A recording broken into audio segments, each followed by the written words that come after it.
Ladies and gentlemen, please put your hands together and welcome on stage Munawar Farooqi.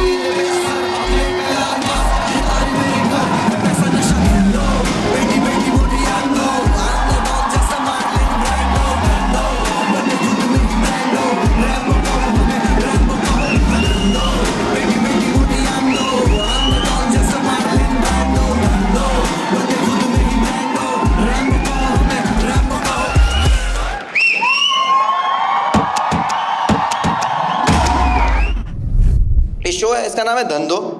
मैं अगर ये चाहता तो ये शो का नाम हिंदी भी रख सकता था, गुजराती होता है, राइट? कोई गुजराती यहाँ पे भाई? यस मैम, आप बताएंगे धंधो का क्या मतलब होता है? बिजनेस। गुजराती में बिजनेस को धंधो कहते हैं, धंधे को धंधो। मैं चाहता तो हिंदी नाम भी रख सकता था, धंधा।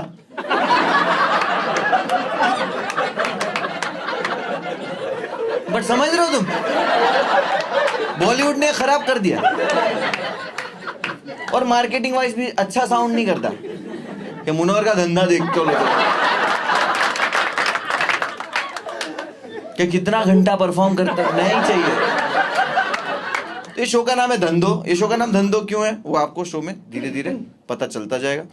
अब मैं जो ये शो शुरू करूंगा, इसका स्टार्टिंग का 6-7 मिनट सेटअप है। सेटअप होता है, आप कोई भी फिल्म देखने आते हो तो पहले स्टोरी सेटअप होती है, थोड़ा स्लो रहेगा, है ना? बट पेशेंस रखना, ऐसे नहीं करे चो बस्सी भाई सही है।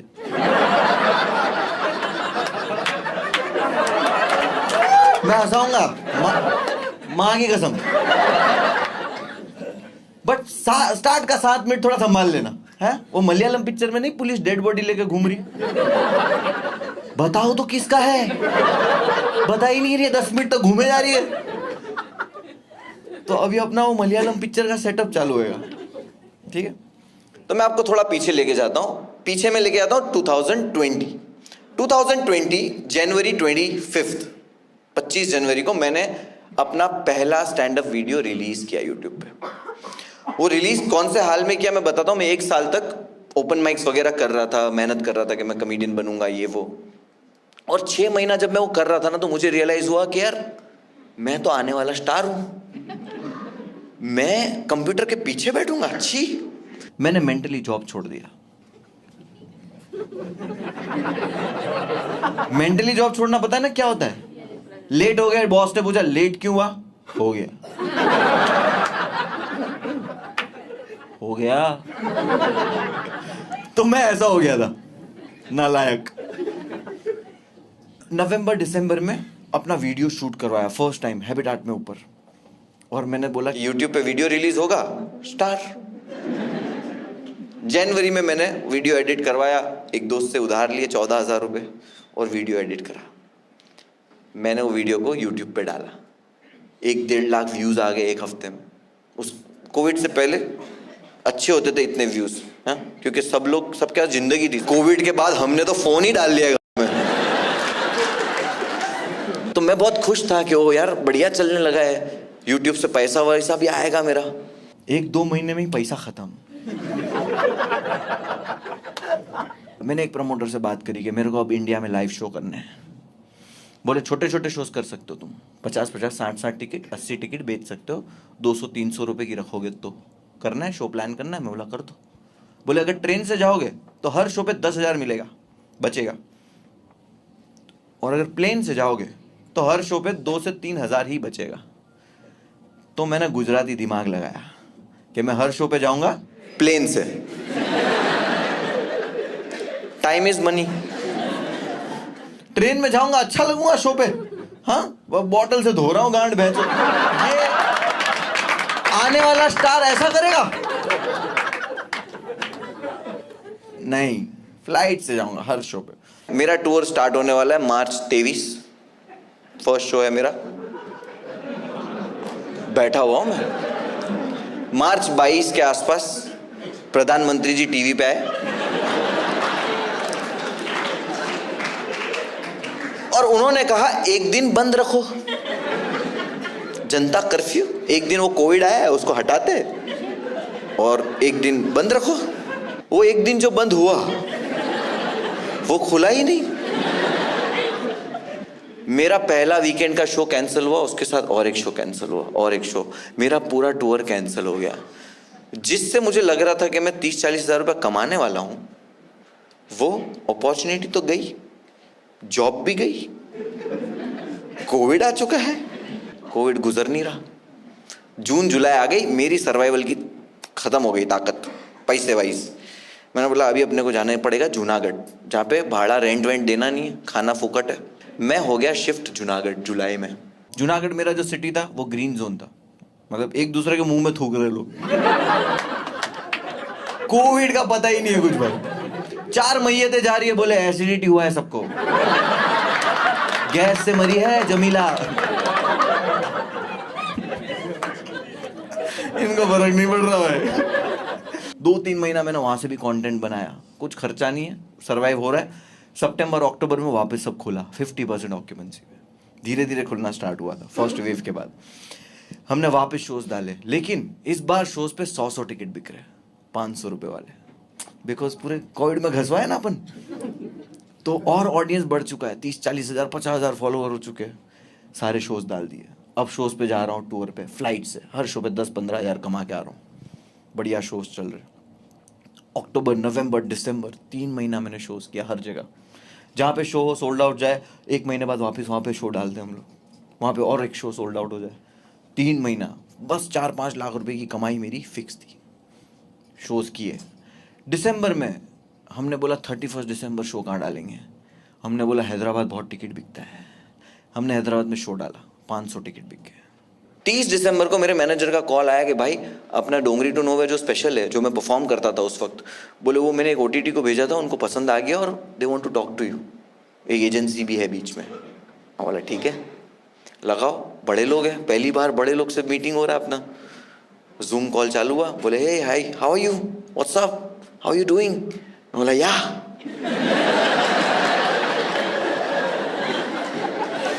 we saw the special, we feel it's a very good content, there is no problematic joke. बोला या वो समझ गया, बोले कब आ रहे हो आप टूर खत्म करके। मैंने बोला फरवरी तक मेरा शोज खत्म हो जाएंगे, अभी जनवरी फरवरी करूंगा और फरवरी में मुंबई आ जाऊंगा। बोले ठीक है आप मुंबई आओ, हम बात करते हैं, and we see very bright future, you are the next big thing, ने ये सब बोला उसने इंग्लिश में। और बोले हमने एजेंसी से बात करी है, हमने डाल दिया है आपके स्पेशल का कोट, 70 लाख रुपीस। बोला या उसके सामने मैंने सुन लिया है 70 लाख रुपया। मैंने बोला या ओके विल टॉक फरवरी। अंदर आई वाज लाइक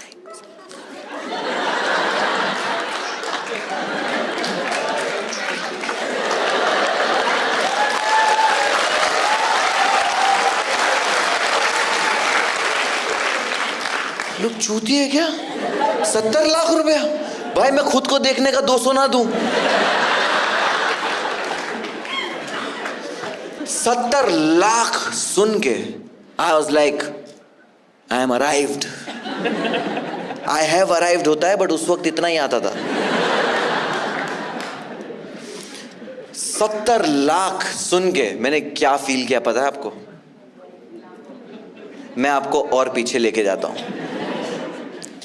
मैं 8 साल की जब मेरी एज थी, 7.5-8 साल की एज, मैंने अपनी लाइफ में पहली बार मेरी मॉम डैड को एक कॉन्वर्जेशन करते हुए सुना, जिसमें मेरे डैड मेरी मॉम को कह रहे थे कि मेरे पास और कोई ऑप्शन नहीं है, मुझे हमारा रेस्टोरेंट बेचना पड़ेगा। मेरी मॉम उनको कह रही थी कि हम रेस्टोरेंट बेच दोगे तो हम खाएंगे क्या। मैं 7 साल की एज है, मुझे समझ नहीं आ रहा है। मेरे डैड को बहुत सारे बिजनेस में लॉस हो गया था, एक ही रेस्टोरेंट का हमारा बिजनेस चलता था जिससे हम सर्वाइव करते थे, और वो भी बिकने पे आ गया था। तो मेरे डैड ने बोला, वो बोले मत बेचो, जिसका पैसा है उसको बोलो नहीं है मेरे पास। मेरे डैड ने बोला कि सी, मैंने जिससे पैसे लिया है, ब्याज पे पैसा लिया है, इंटरेस्ट पे, वो एक गुजराती आदमी है, और मैं एज अ गुजराती किसी गुजराती का धंधे में नुकसान नहीं होने दे सकता। मॉरली क्या सही है मेरा बाप।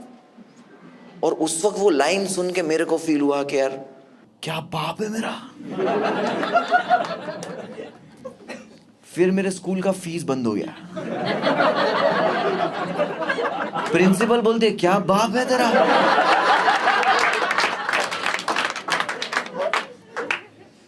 भाई 7 साल की एज में, 7, 7.5, 8 साल की जब मेरी एज हुई, मेरा स्कूल बंद हो गया।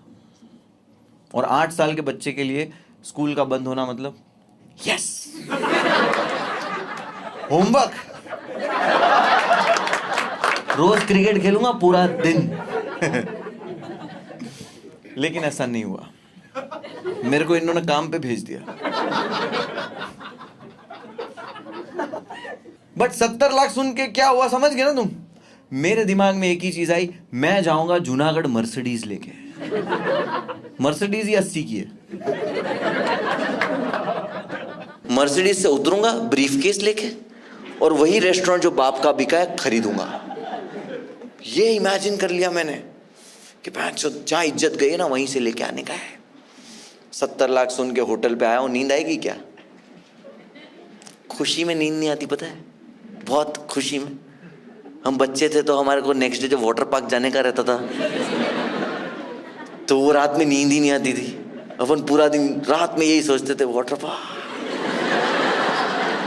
वाटर पार्क से नेक्स्ट डे आने के बाद भी ऐसा लगता है वाटर पार्क। मेरी लाइफ का वाटर पार्क स्टार्ट हो चुका था। मैं सोया नहीं, फ्रेश उठा हूं। 31 दिसंबर, आज मेरे 2 शो है। फाइनली मैं 500 लोग में परफॉर्म करने वाला हूं। मैंने परफॉर्म किया 2 शो, दोनों स्टैंडिंग ओवेशन। 500 लोग ताली बजाते हुए मैं देख रहा हूं। मैं सोच रहा हूं क्या लाइफ है मेरी। मैंने कर दिया। होटल पे आया मैं मस्त, 31 की रात है, कुछ पार्टी वार्टी नहीं किया, वहीं पे खुश हूँ। लाइव गया हूँ, इंस्टाग्राम पे बकचोदी कर रहा हूँ, फुल खुश। नींद ही नहीं आ रही, आज भी नहीं सो रहा। बहुत बहुत गम में हो तो पता, बहुत टेंशन में हो तो नींद नहीं आती, और बहुत खुशी में नींद नहीं आती। अपना ना कभी कुछ बीच का रहा ही नहीं। या तो मैं बहुत खुश हूं भाई, लौड़े लग गए, ये 2 ही चीज है। इसके चक्कर में ठीक से सोए ही नहीं। मैं बिना सोए अब उठाऊं, थोड़ा 1-2 घंटा आराम करके। मेरी नेक्स्ट डे भी शो है, साल का पहला दिन है, 1 जनवरी, और मेरा शो है। मुझे ट्रैवल करना है, मुझे एयरपोर्ट पहुंचना है 1 बजे, मेरी फ्लाइट है, 4 बजे का मेरा शो है। मैं एयरपोर्ट पहुंचा, बर्गर किंग ऑर्डर किया, because king.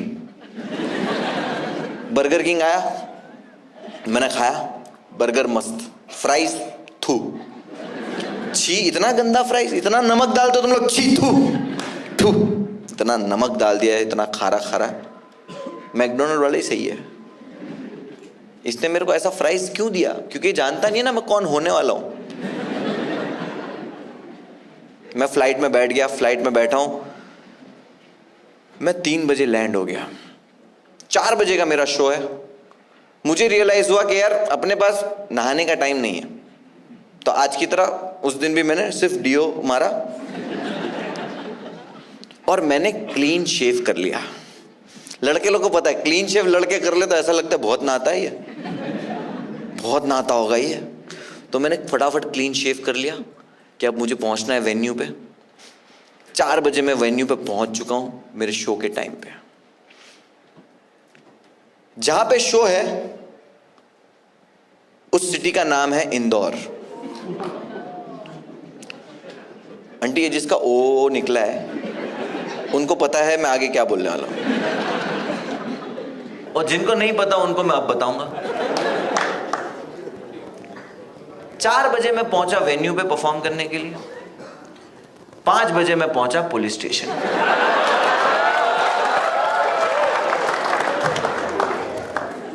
Police I, police ने बोला चलो, मैंने बोला चलो। जैसा माहौल हो गया था, पुलिस स्टेशन सेफ लग रहा था।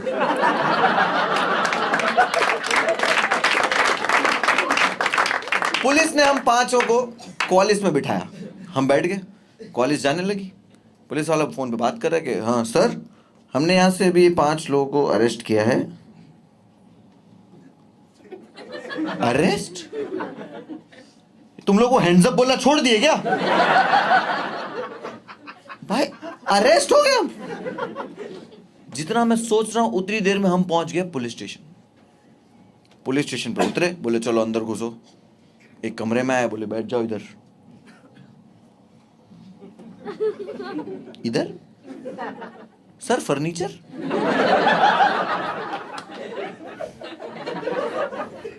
उसने मेरे को आंखों से गाली दी ऐसे। मैं बोला ठीक है बैठ जाते भाई, प्रैक्टिस है ये तो। अच्छा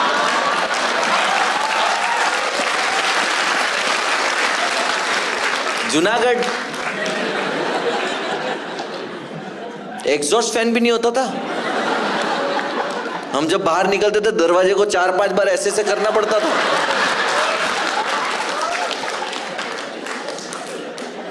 हम 5 लोग लाइन से बैठ गए। हवलदार आया, बोले अपने अपने मोबाइल निकालो। ये चारों ने दे दिए, मेरे पास नहीं था। बोला मेरे पास तो नहीं है। अच्छा मोबाइल नहीं है। दूसरा हवलदार आया, बोला अपने अपने वॉलेट निकालो। मैं बोला लूट हो रही है क्या? मैं वो स्पेशल 26 देखा हूं पिक्चर। तो ये चारों ने अपना अपना वॉलेट दे दिए, मेरे पास नहीं था। बोले तेरे पास मोबाइल भी नहीं है, वॉलेट भी नहीं है, कौन से डिजिटल भारत में तू जी रहा है? तेरे गांड पे स्कैनर लगा के घूमता है? मैंने बोला सर ऐसी बात नहीं है। मेरा एक दोस्त है सदाकत, जिसको मैंने अपना मोबाइल और वॉलेट दे दिया कि भाई ये तू रख, जब मैं स्टेज से परफॉर्म करके आऊंगा तो दे देना, और तू अपनी जेब में ही रखना, इधर उधर कहीं मत रख देना। सदाकत बोला टेंशन मत लो, तुम्हारा वॉलेट मोबाइल मेरी जेब में। मैं बोला मैं स्टेज पे गया, तुमने मेरे को स्टेज से ही उठा लिए। बोला अच्छा चल ठीक है चुप हो जा। बैठे चुपचाप। एक वॉलेट से निकला कॉन्डम। पुलिस वाले ने पूछा ये किसका है ये?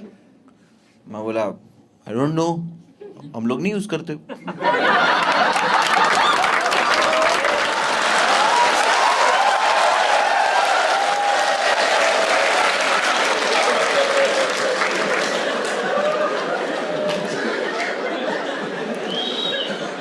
प्रखर बोलता है सर मेरा है। पुलिस वाला प्रखर को बोलता है क्या प्लान था शो के बाद? प्रखर डर गया, बोले अरे नहीं नहीं सर कोई प्लान नहीं था, ये तो ऐसे ही रखा है। पुलिस वाला बोलता है ऐसे ही क्या, गांड मराने के लिए रखा है? हंस के चला गया। अब सिंघम मैंने भी देखा है कि ऐसे बात नहीं करते, नहीं कर सकते। मतलब प्रखर टेंशन मत ले, अभी कोई भी आया ना तो मैं बोलूंगा। पहले मैं कुछ भी गलत होते हुए देखता था तो आवाज उठाता था, ठीक है? तो दूसरा एक पुलिस वाला आया, वो भी लेके आया। बोले किसका है? मतलब मेरा है सर। डरा हुआ है, अभी उसको आवाज नहीं निकल रही। बोले सर ऐसे ही है। बोले ऐसे ही क्यों रखा है? बोले सर सेफ्टी के लिए रखा है। मतलब हमारे शो पे सेफ्टी के नाम पे सिर्फ कॉन्डम ही था हमारे पास।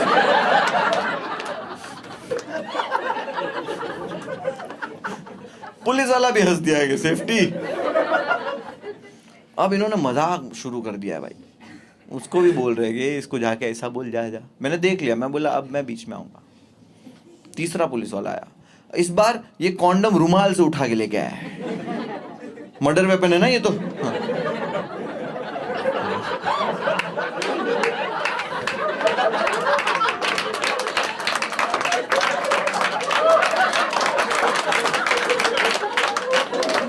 कि कातिल के कहीं उंगलियों के निशान इस पे ना हो। और उठा के लेके आया और बोलता है ये कंडोम किसका है? कंडोम? भाई इतना क्यूट कंडोम कैसे पहली बार लगा? जैसे नेटफ्लिक्स चालू हो गया। टुंडुम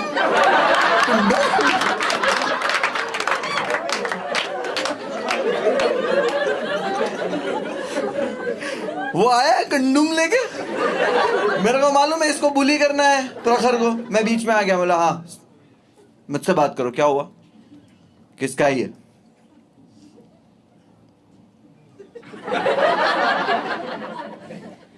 प्रखर का। उसने गांड मराने के लिए रखा है। प्रखर मेरे को हटा दिया, बोले हट जा भाई। मां बोला देख कोई बाहर का ना बोल के जाए, अपन दोस्त है। बोले 1 घंटे पहले मिला है, भैंचोद काय के दोस्त है बोले। और भी मैं कुछ बताता हूँ जो पुलिस स्टेशन में हुआ। उससे पहले मैं आपको ये बता दूं, ये आपको दिख रहा है क्या है? चिट्स है ना, कोई ड्रॉ व्रॉ नहीं है इधर। यास्मीन आंटी कोई मिक्सर विक्सर नहीं मिल रहा तुम्हारे?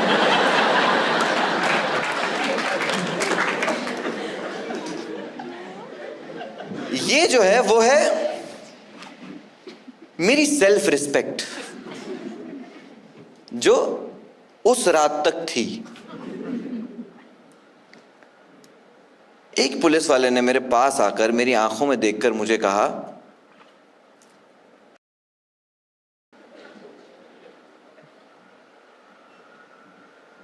तुम लोगों को तो सबको गोली मार देनी चाहिए।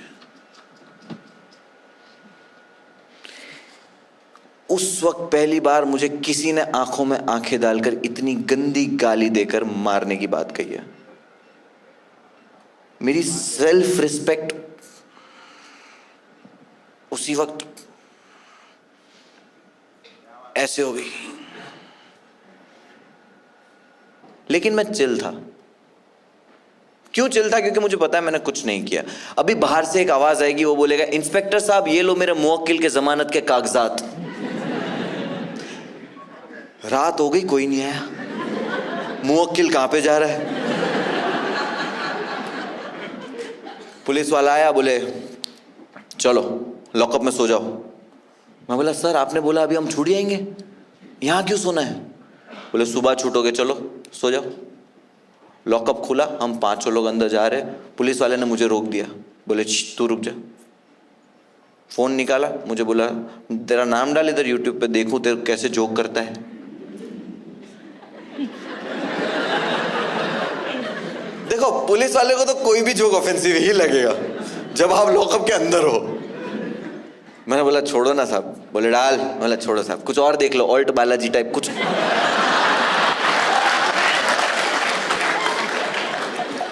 नाम डाल। मैंने यूट्यूब पे नाम डाल दिया, और कोई ऑप्शन नहीं है। बोला चल अब सो जा। बोला ठीक है, ये सब्सक्राइब कर लो सर। मैं ये करके अंदर चला गया। रात के 1-1:30 बज चुके। ये चारों सो गए, थक गए होंगे ना, क्या शो ऑर्गेनाइज किया इन्होंने। मैं डर के मारे सो नहीं पा रहा हूं। डर से ज्यादा मैं कहूं एंजाइटी हो रही है, मुझे समझ नहीं आ रहा क्या चल रहा है। और आप जब डरे हुए रहते हो, एंजाइटी में रहते हो ना, आपको हर चीज से डर लगता है, आपको हर चीज सुनाई देती है, हर छोटी से छोटी चीज पे आपका ध्यान जाता है। मेरा ध्यान गया वॉकी टॉकी पे। वॉकी टॉकी पता है पुलिस स्टेशन में बजते रहता है पूरा टाइम। वहां पे एक वॉकी टॉकी बज रहा था, उस पे आ रहा था, अरे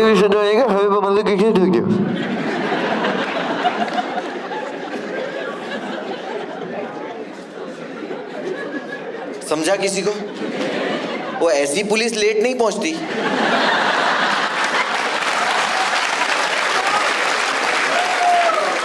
वो चारों फिगर आउट कर रहे हैं कहाँ क्या हो, कुछ तो हुआ है भाई। वो आधे घंटे तक सुन रहे एपिसोड। अब वो वॉकी टॉकी कुछ कह तो रहा है, अब मेरे को भी कुछ काम नहीं है, नींद आ नहीं रही।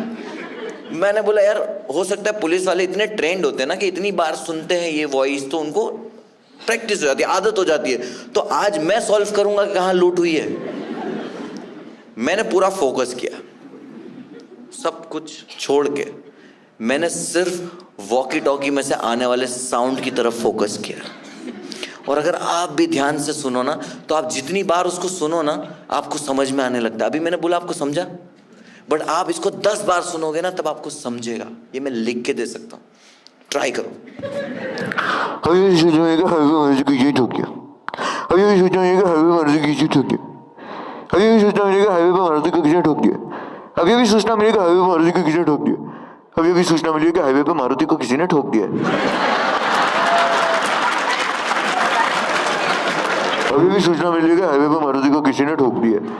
अभी भी सूचना मिली है कि हाईवे पे मारुति को किसी ने ठोक दिया है। अभी अभी सूचना मिली है कि हाईवे पे मारुति को किसी ने ठोक दिया है। अभी अभी सूचना मिली है कि हाईवे पे मारुति को किसी ने ठोक दिया है। मुझे सुनाई दिया अभी अभी सूचना मिली है हाईवे पे फारूकी को ठोक दिया है।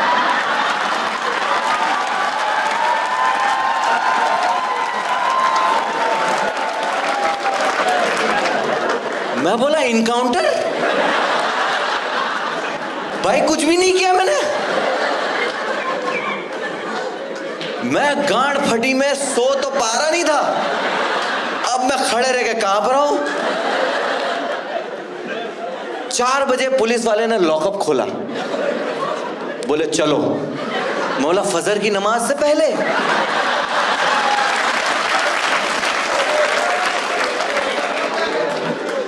बोले चलो उठो, और ये चारों को भी उठाओ, सब चलो। मैं बोला सब? देखो, आप मुझे बुरा इंसान समझो, अच्छा इंसान समझो, आप मेरे को फनी समझो, ना फनी समझो, आप मेरे को कुछ भी समझो, लेकिन आज ये मुंबई की जो मेरी ऑडियंस है, उनसे मैं कुछ कन्फेस करूं? हाँ, मैं दिल की बात आप लोगों के साथ शेयर करूं? जैसे ही मुझे पता चला हम सबका इनकाउंटर है,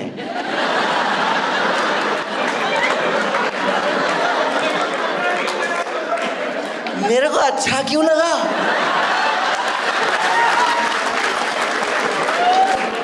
मेरा गम कम कैसे हो गया कि सब मेरे दिमाग में चलने लगा कि भाई अपने बचने के भी चांसेस है। ये चारों को नहीं पता क्या होने वाला है। ये लोग तो ऐसा हाईवे पे उतरेंगे कि अरे चाय वाय पियेंगे क्या? मेरे को एक को ही पता है कि क्या होने वाला है। मैं फुल प्लानिंग कर रहा हूं कि भागूंगा कैसे। कल की हेडलाइन क्या होगी कि 5 फरार मुजरिम में से पुलिस ने 4 को मार गिराया, 1 मुसलमान कैदी फरार।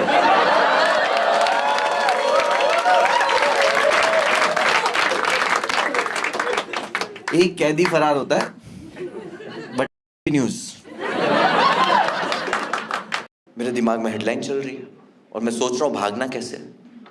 पुलिस मारती है गोली, मोस्टली कहां मारती है? सर पे। इनकाउंटर में सर पे गोली मारती है। मैंने बोला मुझे भागना है डॉज करते हुए।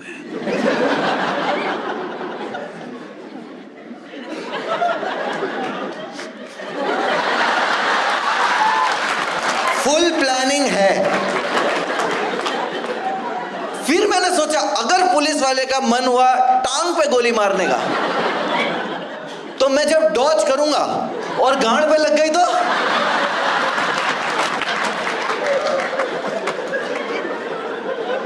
मैंने कैंसिल किया। मैंने बोला मैं भागूंगा ऐसे।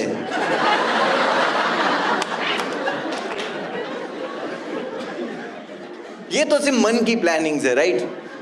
ये तो सिर्फ मैं सोच रहा हूं। हम 4 को निकाला, 5 को निकाला, कॉलेज पुलिस वाले की गाड़ी होती है कॉलेज, उसके अंदर बिठाया और हमको लेके जा रहे। मौत तो मौत होती है, डर सबको लगता है। मैंने पुलिस वाले को बोला सर मत करो, सर मत करो। पुलिस वाला बोलता है क्यों ना करें? हाँ, कोविड टेस्ट जरूरी है।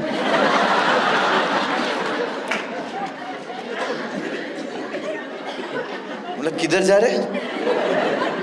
बोले हॉस्पिटल तुम लोग का कोविड टेस्ट करने।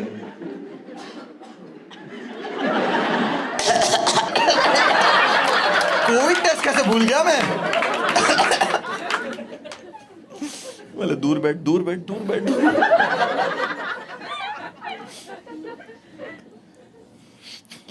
हॉस्पिटल की तरफ सुबह सुबह गाड़ी जा रही है। सुबह के 5 बजे हाईवे, एक मारुति से ठुकी हुई पड़ी है। मुर्शिदा इधर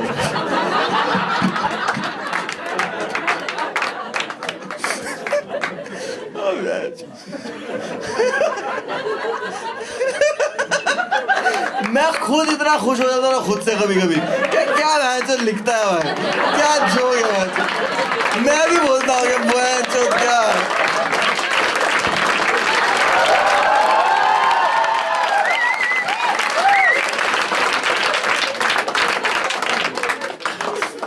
हम लोग पहुंचे हॉस्पिटल। डॉक्टर बोलता है नलिन यादव, प्रखर प्रतीक, ये दोनों ओपनिंग एक्ट थे। प्रियम प्रतीक प्रखर प्रतीक का भाई है, जिसकी एज है 7 साल। वो आया था शो देखने और ये चूतिया इसकी खुजली की वजह से अरेस्ट हुआ है। पहले कॉलेज में हम 4 लोगों को ही डाला था। ये भाई पीछे से आया और उसके भाई को बोलता है भैया मैं भी चलूं। पिकनिक जा रहे हैं ना। उसका भाई भी चूतिया, पूछता है पुलिस वाले को सर इसको भी ले लूं। पुलिस स्टेशन से सेम रिक्शा में घर चले आएंगे। पुलिस वाला बोलता है ले ले। अब ये प्रियम प्रतीक भी अरेस्ट हुआ है। चौथा है एडविन एंथनी। देख रहे हो कैसा सेक्युलर अरेस्ट हुआ हमारा। एक पंजाबी भी रहता बट वो लोग प्रोटेस्ट कर रहे थे उसको।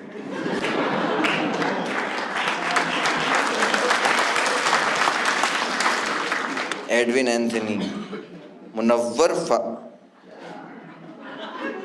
ये मुनव्वर फारूकी कौन है तुम में? मैंने मांस उतारा, मतलब सर में। बोले अरे big fan.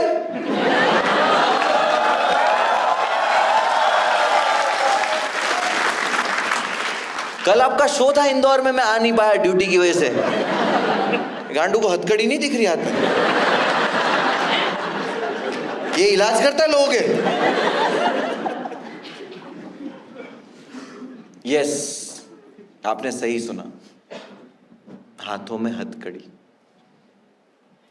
It's not a good feeling. मैंने लाइफ में सेकेंड टाइम पहना ही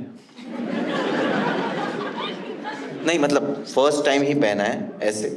वैसे फर्स्ट टाइम ऐसे पहना था।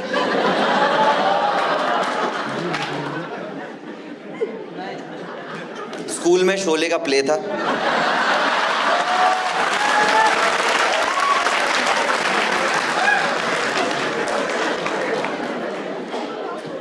तुम लोग नीच लोग हो ना।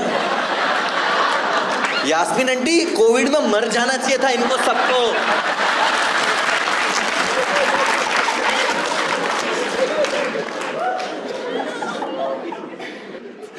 डॉक्टर ने हमारे अंदर वो सल्ली डालते जो, हाँ 2 लोगों ने तो सेम ही डाली। हम भी अरेस्ट हुए, हम थोड़ी वहां पे बोलेंगे this is wrong, everything is wrong. हमारे साथ तो सभी गलत हो रहा है। डाल ले भाई, तेरी सल्ली बचेगी।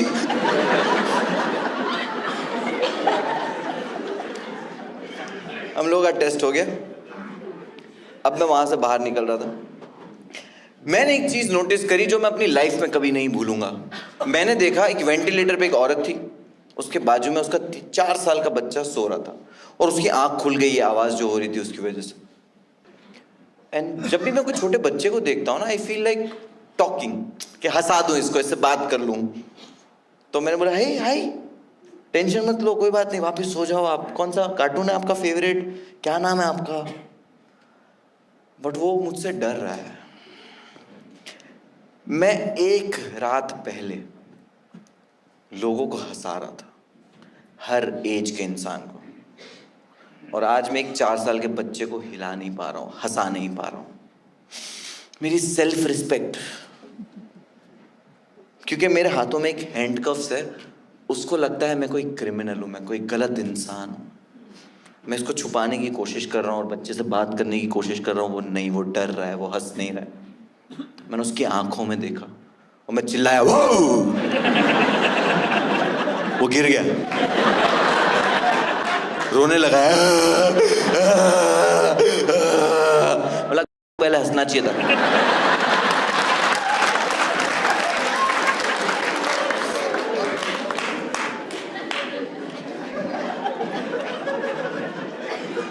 कॉलेज में बैठे, पुलिस स्टेशन आए। अब थोड़ी नींद आई, 2-3 घंटा सोए, पुलिस वाला उठा दिया, बोले चलो उठो। बोला कहाँ जा रहे? कोर्ट। बोला कोर्ट? यस। वहां पे तो कोई होगा ना जो बोलेगा जज साहब ये लो मेरे मुवक्किल के जमानत के कागजात। कोई नहीं है। पहली बार कोर्ट में गया हूं, मेरे को एक प्यून ने बोला इधर साइन करो।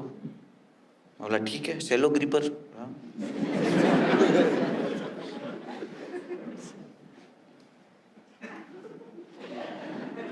प्यून ने पुलिस वाले को बोला 14 दिन जुडिशियल कस्टडी।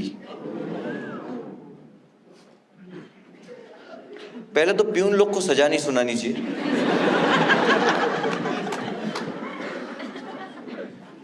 क्या बोलूं इसको, माय लॉर्ड गलत कर, क्या बोलूं?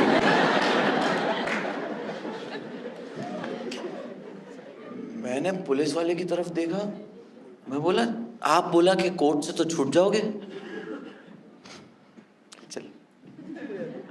वही हैंडकफ से मुझे लेकर गए कॉलेज में, हम पांचों को बिठाया,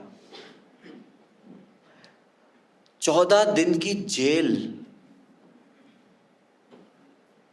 प्रियम है, प्रियम प्रतीक सबसे ज्यादा रो रहा है उस वैन में। वो कॉलेज के अंदर प्रियम प्रतीक फूट फूट के रो रहा है। पुलिस वाले को उस पर रहम आया, पुलिस वाले ने बोला शेज तेरी माँ को फोन करना है।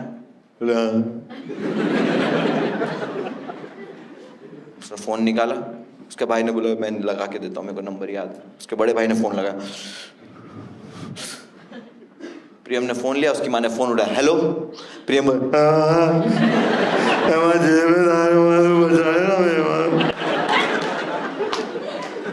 उसकी माँ बोलती wrong number.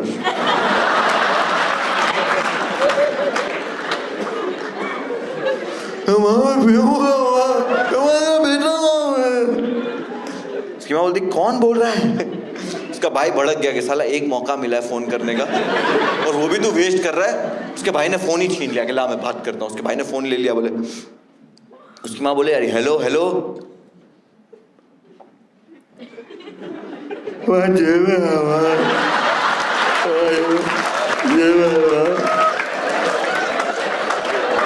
Moral of the story, आप 17 साल के हो, आप 25 साल के हो, आप सब जेल जा रहे हो, आपकी सबकी गांड फटी हुई है। मैं भी रो रहा था। पुलिस वाला मेरे को भी बोला कि तेरे को किसी को फोन करना है? मैं बोला मेरे को किसी का नंबर ही याद नहीं। इंस्टाग्राम डीएम, बोले चुप चुप।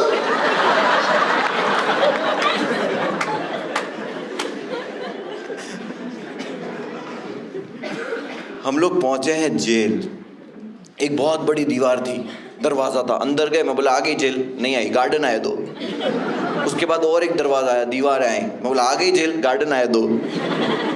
तीसरे दरवाजे के बाद जेल आई। अब हम लोग कॉलेज से उतरे, हमारा हैंडकफ्स निकाला, 3 दरवाजे, 3 गार्डन, सही है। टैक्स का पैसा कहाँ जा रहा है उस दिन मुझे पता चला। मैं जैसे ही जेल के अंदर एंटर हुआ, कौन से गेट से? संजय दत्त गेट से। मतलब वो गेट का नाम नहीं है, मैं बता रहा हूं वो कैसे दिखता है, ठीक है?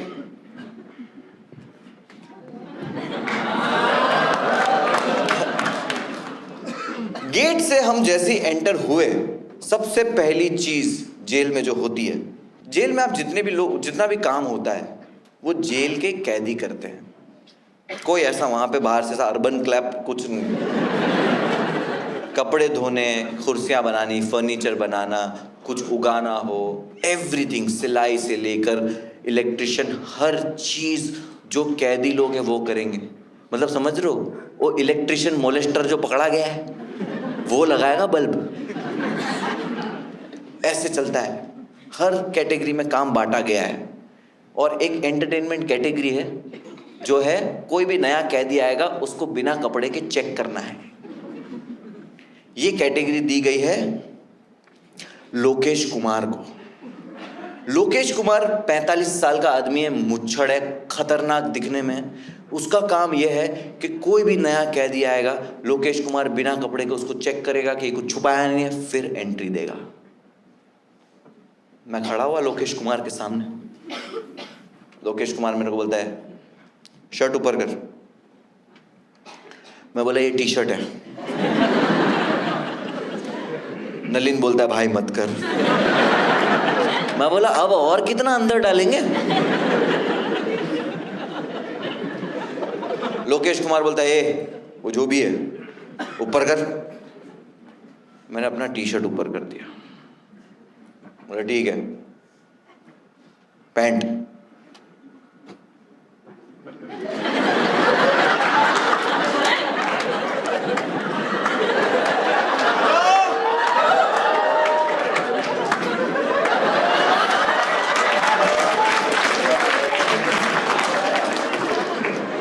बोले पैंट नीचे करने का है।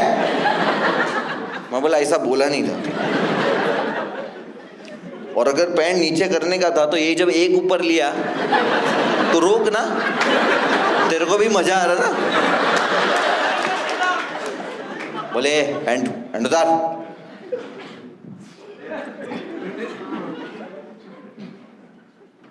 बोले ठीक है पहन ले। अस्सलाम वालेकुम।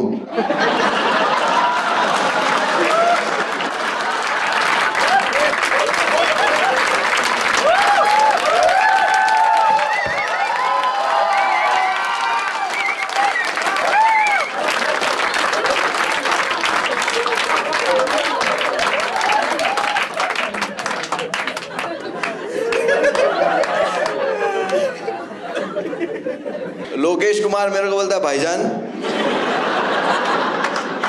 ये आपके जूते अंदर नहीं चलेंगे। मैं बोला मस्त चलेंगे। दोस्तों जेल हुई है मुझे, मैं पूमा डिफेंड कर रहा हूं। बोले इसके अंदर ना लेस है, लेस बेल्ट चेन ये सब जेल के अंदर अलाउड नहीं है। क्यों? बोले ये सब चीजों से आपने सुसाइड कर लिया तो। मैं हंस दिया। मैं बोला मैं सुसाइड क्यों करूंगा? वो भी हंस दिया कि तू एक बार अंदर जा तो सही। उस वक्त मेरे को रियलाइज हुआ कि भाई जेल के बारे में कुछ तो है जो अपने को नहीं पता। अपने को मधुर भंडारकर सब नहीं बताया। मैं जेल में जैसे ही एंटर हुआ मुझे पता चला कि मुझे किन किन चीजों से खतरा है। नया साल है आपको पता है ना, 1 जनवरी को मैं अरेस्ट हुआ।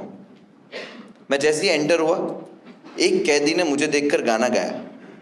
उसने गाया नया नया साल है नया नया माल है।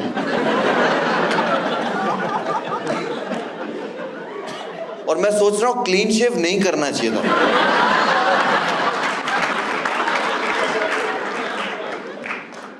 भाई मैं इतना फ्रेश लग रहा था। और मैं वॉक भी, सच बताऊं ना, मैं जेल में जैसे ही मैं अंदर एंटर हुआ सब मुझे वैसे ही देख रहे थे। मैं एक कोने में जाके बैठ गया डरा हुआ। बिस्तर आया, जैसे ही बिस्तर आया सब मेरी तरफ देखने लगे कि रात भी होती है यहाँ। मैंने बोला कि यार सी, मैं डरा हुआ तो मुझे कुछ समझ नहीं आ रहा है। मुझे एक ने बोला कि तू डर मत, ये लोग तुझे इसलिए देख रहे हैं कि बिस्तर जो है ना इसका एक साइज है।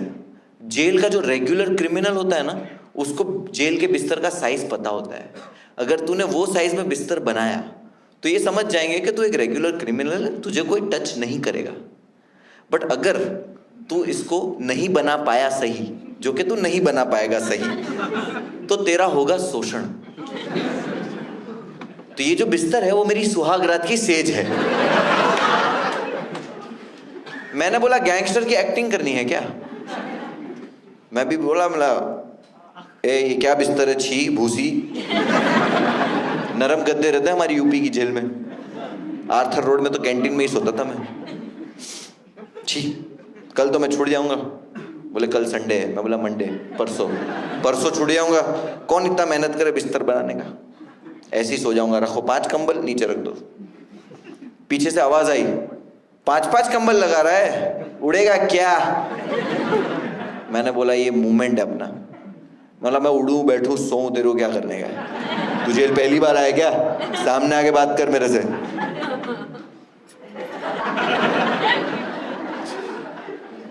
वो सामने आया, उसने बोला मैं ये बैरिक का इंचार्ज हूं। नहीं, मैं बोला कैरेक्टर नहीं छोड़ने का। बोला बैरिक का इंचार्ज है तो क्या हो गया? मेरे से इस तरह बात नहीं करना, उड़ेगा क्या ये सब? हाँ, वो बोलता है भाई मैं बोल रहा था 5-5 कंबल लगा रहा है तो उड़ेगा क्या?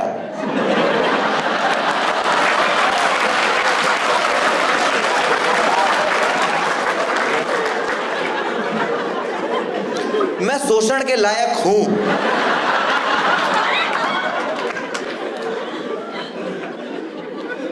क्या गांड मस्ती है, देख रहे हो? मैं वापस डरा हुआ बैठ गया। पानी पीने भी ऐसे जा रहा हूं।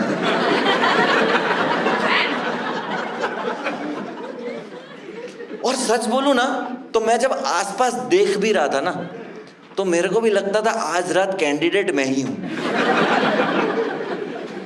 समझ आता है ना कि मैं नहीं तो कौन भाई। मैं ऑफेंड हो जाऊंगा अगर मेरे साथ कुछ गलत नहीं हुआ तो, कि ऐसी क्या कमी रही थी मुझ में। वो बैरक के इंचार्ज ने मेरे को बोला कि सुन, मैं समझ रहा हूं तू किस चीज से डर रहा है, तू टेंशन मत ले, मैं बैरक का इंचार्ज हूं, तेरे को कुछ भी नहीं होगा, तू यहाँ पे मेरे बाजू में बिस्तर लगा दे। बोला मेरे को कोई टच नहीं करेगा? बोले कोई टच नहीं करेगा। मैं बोला इंक्लूडिंग यू? क्योंकि अपने तो अपने होते। बोले सो जा सो जा। मैं सो गया, सुबह आंख खुली और जिन।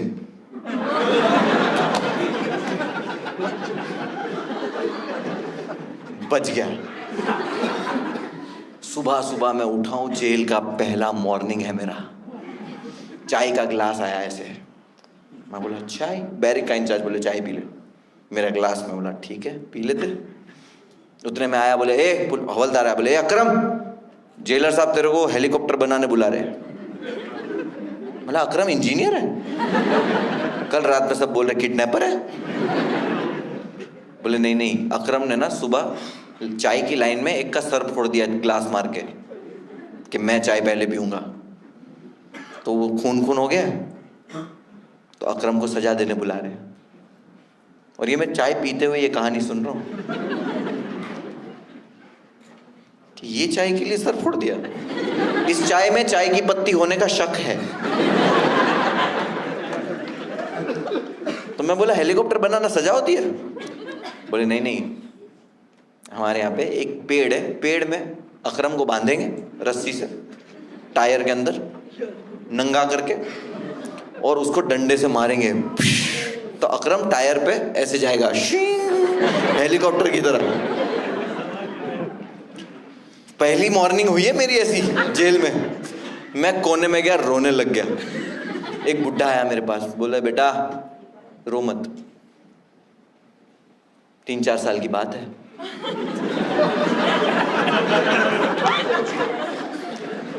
बुढ़े लोगों को दिलासा देना भी आता नहीं है। मैंने बोला भाई मैंने कुछ 3-4 साल नहीं, मैं छुड़ आऊंगा मंडे को। बोले बेटा वो लड़का 10 महीने से जेल में है, बता क्या किया। मैं बोला गैसिंग गेम नहीं खेलने गए, तुम बताओ क्या किया। बोले बिना टिकट के ट्रेन में चढ़ गया। मैं चुतिया बना रहे, इतनी सजा नहीं होती 10 महीने की, वरना तो ये सब अंदर होते। मैं बोला भाई 300-500 रुपया फाइन होता है और एक दिन में छोड़ देते ज्यादा से ज्यादा।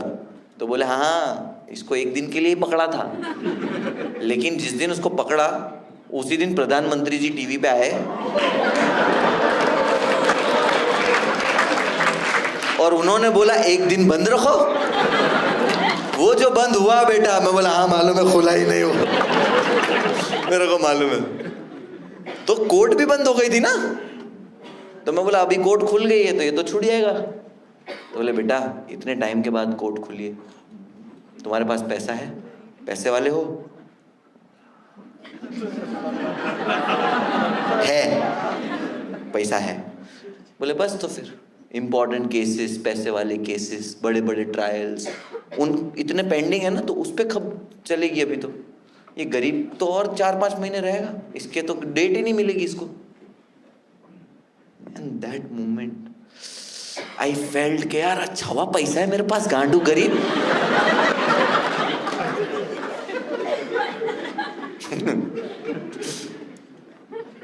मैं बैठा हूं चुपचाप। अब सबको जानना है कि हम क्या करके आए हैं। जेल में ऐसी बातें होती है ना कि ये काय में आए, बलात्कार में आए, ये ड्रग्स में आया, ये मर्डर में आया। हमारे को भी जानना है कि काय में है। एक आया सरगना एकदम बड़ा वाला आया, वो रहता ना 3-4 मर्डर किया हुआ, वो मेरे को बुलाया, बोले इधर आ। उसके 4-5 पंटर लोग साथ में, बोलता इधर आ, काय में आया? बोला क्वालिस।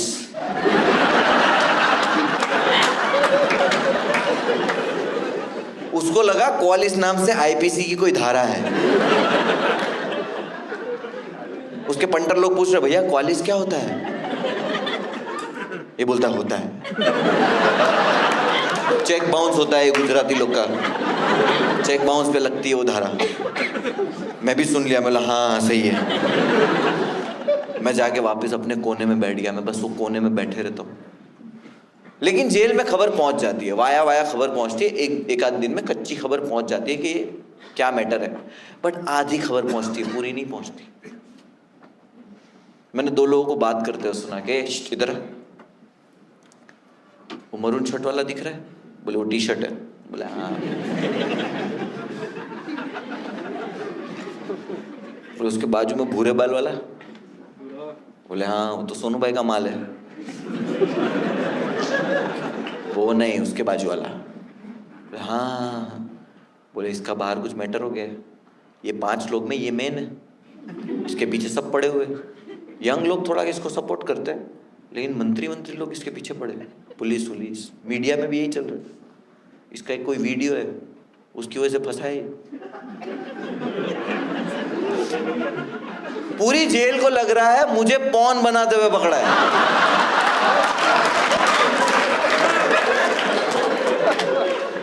देखो मेरे को कोई पॉन स्टार समझे, मेरे को खुशी हुई, लेकिन जेल के अंदर नहीं।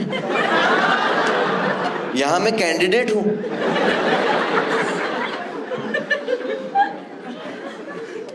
मैं दीवारों पे घस घस के वॉक कर रहा हूं।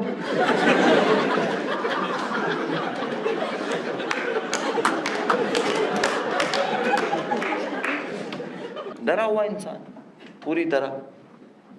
30 घंटे हो चुके अब मुझे जेल में आए। भूख लगेगी किसी को? अगर भूख लग भी गई तो किसी का मन करेगा कुछ खाने का? मुझे नहीं खाना है, नहीं मन, कुछ समझ नहीं आ रहा है क्या हो रहा है मेरे साथ।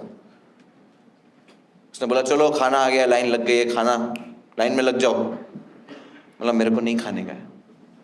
बोले बहुत फटके मारेंगे। बोला खा लूंगा। बोले बड़े हिम्मत वाले हो। मैं बोला खाना खा लूंगा। बोले खड़े हो जाओ लाइन में। बोला ठीक है, लाइन लगी है, अच्छा होगा। लाइन में मैं भी खड़ा हो गया प्लेट लेके, खड़ा हूं। जैसे ही मेरा नंबर आया, अब मैं जेल में नया हूं, मेरा जैसे ही नंबर आया ना, उसने पता है क्या किया, मेरी जो प्लेट थी, थाली थी, उसके अंदर पानी डाल दिया। मैं बोला पहली बार जेल आए, अपने को ज्यादा नॉलेज नहीं है, हाइजीन इशू है, कोविड चल रहा है, सामने धोना पड़ता है। इसको लगा मैं धो के नहीं आया। मैंने उसके सामने ही प्लेट धोई।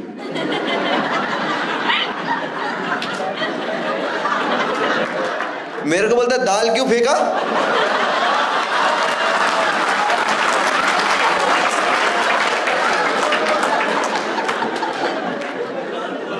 ये दाल है?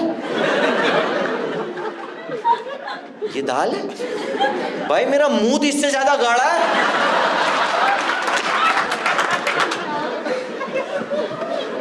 मैं बोला सॉरी, मैं पहली बार जेल आया, मेरे को आइडिया नहीं, हम 5 लोग हैं, प्लीज दे दो। रोटी कितनी चाहिए? 10?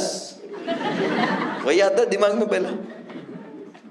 ठीक है, उसने डब्बा खोला, डब्बे में से 10 रोटी ऐसे पकड़ के खड़ी निकाली। 10 खड़ी रोटी देखी है कभी?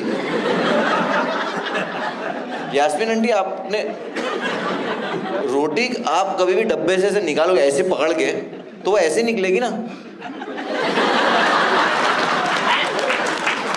वो ऐसे निकलेगी ना। ये रोटी ऐसे निकली है और खड़ी है।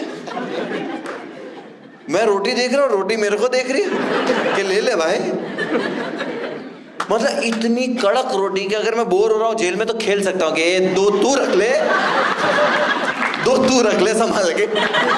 वापिस आती है ना, देख गला कट्टा तेरा।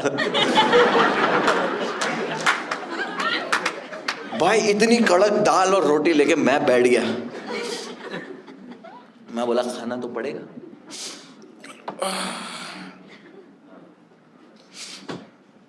मैं 30 घंटे से भूखा हूँ, साथ साथ में मैं रो रहा हूँ। रोना आ ही रहा था कि ये क्या हाल हो गया मेरा। नाक बंद हो चुकी है मेरी रोने की वजह से।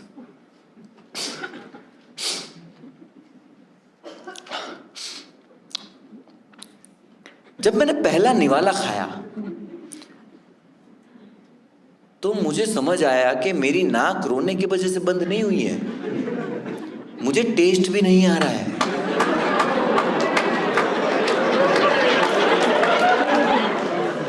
एक चीज बची थी, कोविड, वो भी हो गई। मेरा रोना डबल हो गया। यहां कोविड हो गया। कोविड वो टाइम पे तो गांडी फटती थी भाई। मैं रो रहा हूं। वो बुढ़ा आया दिलासा देने। वो कुत्ते नहीं है, खुशबू पहचान लेते, ये रोना सूंघ लेता है मेरा आंसू गिरता है, ये शार्क की तरह आ जाता है भड़वा।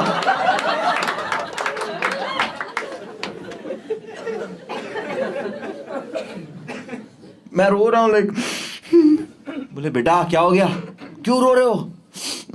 दूर रहो मेरे से, मैं कोविड पॉजिटिव हूं, मेरे को टेस्ट ही नहीं आ रहा है। बोले इसमें टेस्ट है ही नहीं।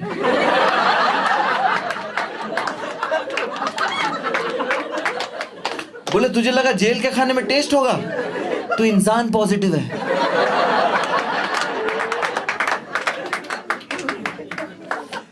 जेल के खाने में नमक ही नहीं है, दाल में रोटी में नमक ही नहीं है।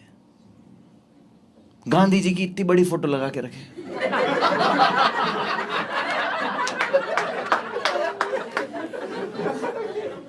जिसको जिसको ये जोक समझा, मैं आप लोगों के लिए जिंदगी भर जोक्स लिखता रहूंगा।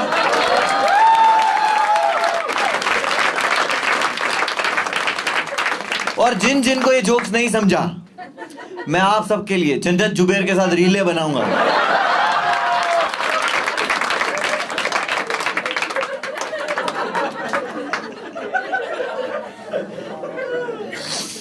भाई रोते हुए खाना खाया हूं मैंने, पूरा खाना यार।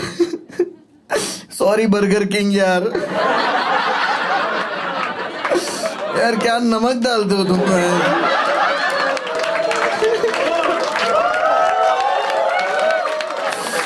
दो चार फ्राइज जेब में डाल लेता, ये पूरी दाल नमकीन नमकीन नमकीन हो जाती भाई।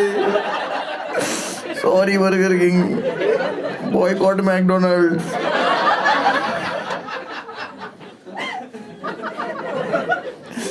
भाई एक ही मील में मैंने नमक का वैल्यू सीख लिया।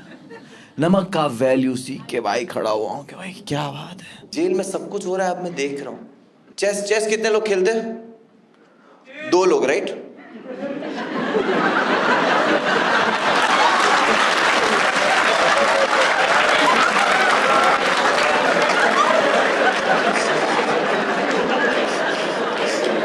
मेरे को बहुत मजा आता है ये करने में, क्योंकि चेस वालों को उनकी पूरी जिंदगी लगता है वो सबसे ज्यादा इंटेलेक्चुअल है।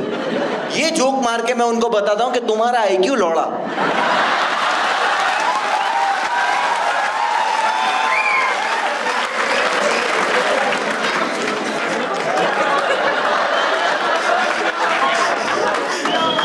इसका ऐसा हाथ नीचे गया है ना।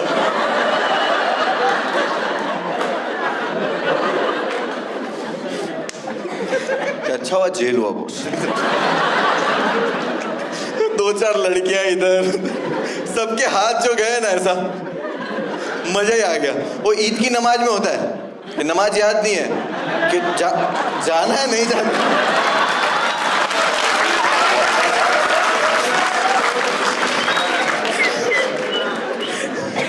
जितने नॉन मुस्लिम है मैं आप लोगों को बता दूं कि 2 बार जो होती है ईद में नमाज होती है हमारी, साल में 2 बार, और हम भूल जाते हैं कि वो पढ़नी कैसे। तो हम लोग इंतजार करते हैं कि ये जाए तो मैं जाऊं। कभी कभी ये गलत क्या सारे गलत।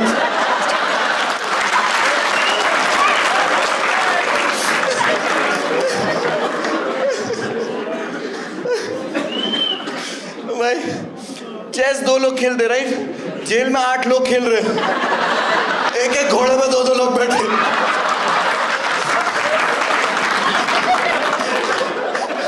8 लोग चेस खेल रहे हैं, मैं 3 घंटे से देख रहा हूं, कोई चाल नहीं चल रहा, सब देख ही रहे बस। मेरे से रहा नहीं गया। मैं बोला सोनू भाई ऐसे नहीं होता है, इसमें चाल चलना पड़ता है, इसका एक टाइमिंग होता है, आपको चाल चलना है। सोनू भाई बोलते हैं हम सबको आजीवन सजा है।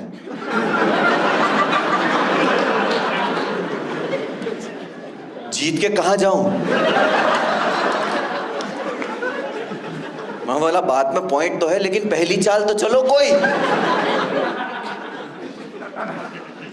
बैठा हुआ हूं, ऐसा मेरा दिन गुजर रहा है। बोले चलो, नए कैदी जो है जेलर साहब आपको बुलाए हैं। संडे का दिन, जेलर साहब बुलाए।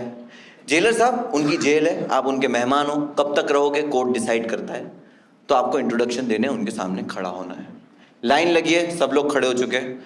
मेरे आगे एक लड़का है जिसका नाम है दर्शन कंवल। दर्शन कंवल भी सेम डे अरेस्ट हुआ है, कुछ और रीजन में उसको किसी ने फ्रॉड में फंसाया है। जेन्युइन लड़का है, पढ़ा लिखा, डरा हुआ है, उसको किसी ने फंसाया है। वो मेरे आगे खड़ा है और वो रो रहा है। जेलर साहब के सामने आया। जेलर साहब ने बोला क्या नाम है तेरा? दर्शन कंवल। क्या? दर्शन कंवल। क्या बोल रहा है? आवाज नहीं निकल रही क्या तेरी? इसको 2 पट्टे मार, आवाज निकलेगी दर्शन कंवल की। दर्शन कंवल को इधर 2 पट्टे, चीखे। दूसरा पट्टा, दर्शन कंवल। एक तो रो रहा था और रोते हुए, तड़पते हुए। दर्शन कंवल निकल गया,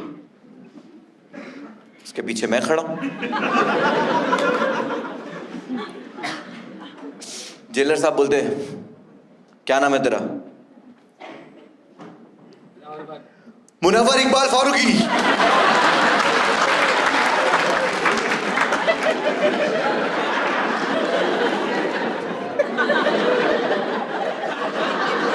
भर्ती हो रही ना मेरी।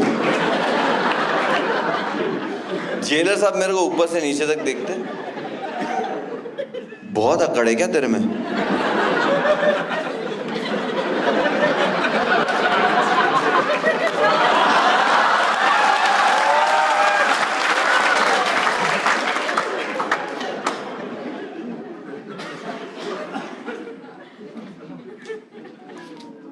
आपको मार पड़ने वाली है इस एज में, you don't feel right about it.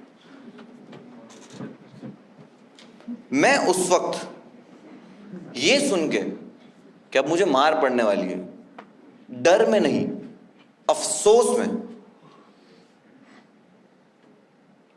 रोने लग गया अंदर से कि ये क्या हो रहा है मेरे साथ।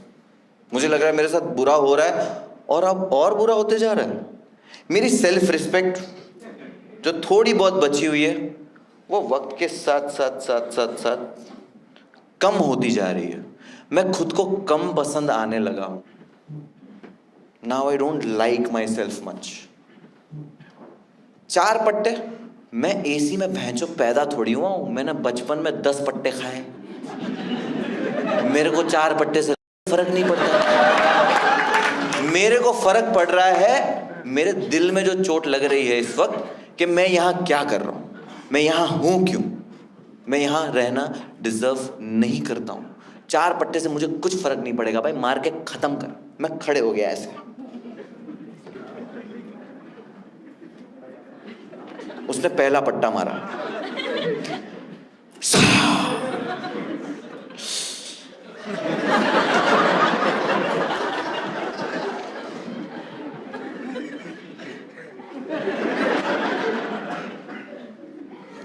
दूसरा पट्टा आया,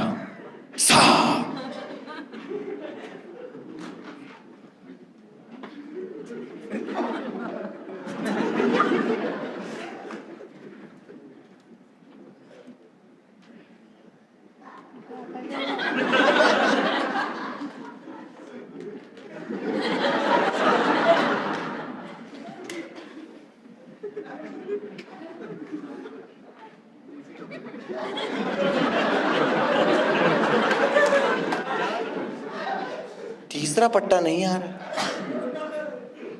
मुझे रियलाइज हुआ कि जो ये पट्टे मार के लोगों की चीखें निकाल देता है, उसका कर दिया है मैंने ईगो हर्ट। और गांडू ये कौन करता है? वो गया है पट्टा रनिंग लेके मारने के लिए। वो इतना दूर जा गया है और वहां से ऐसे लेके आ रहा है पट्टा, घनन घनन गिरी गिरी बदरा घन। और उसने जो मेरे को तीसरा पट्टा मारा है, भाई मैं उड़ा हूं।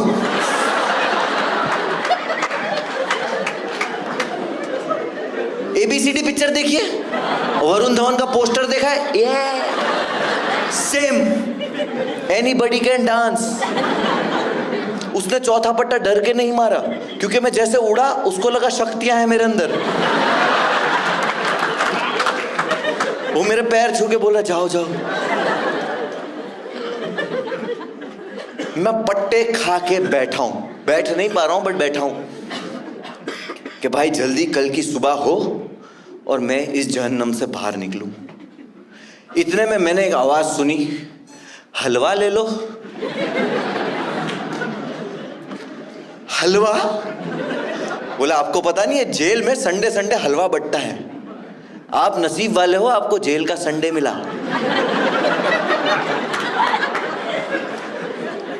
इसको लग रहा है बाहर हलवा नहीं मिलता। और ये कौन से नसीब है भाई कि जुम्मा के दिन अजमेर शरीफ, क्या बात है।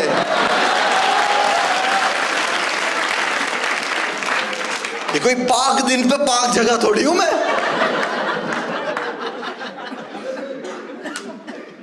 लेकिन मुझे उसकी खुशी समझ आई कि जिस तरह का खाना इन लोगों को रेगुलर यहाँ पे मिलता है, इनके लिए संडे का हलवा कितना इम्पोर्टेंट हो सकता है। और 1.5 दिन से मैंने भी वो जो खाया है, उसके बाद मुझे भी लग रहा है कि, और मुझे मीठा बहुत पसंद है, तो मैं भी थोड़ा सा खुश हुआ कि यार सही है यार, चलो हलवा अपने को मिलने वाला है।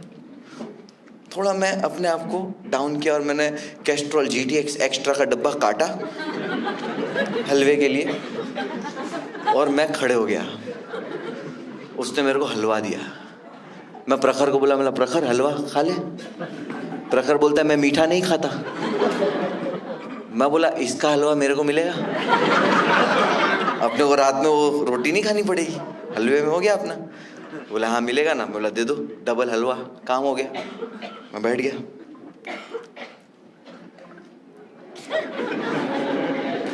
प्रखर मीठा नहीं है, खा ले।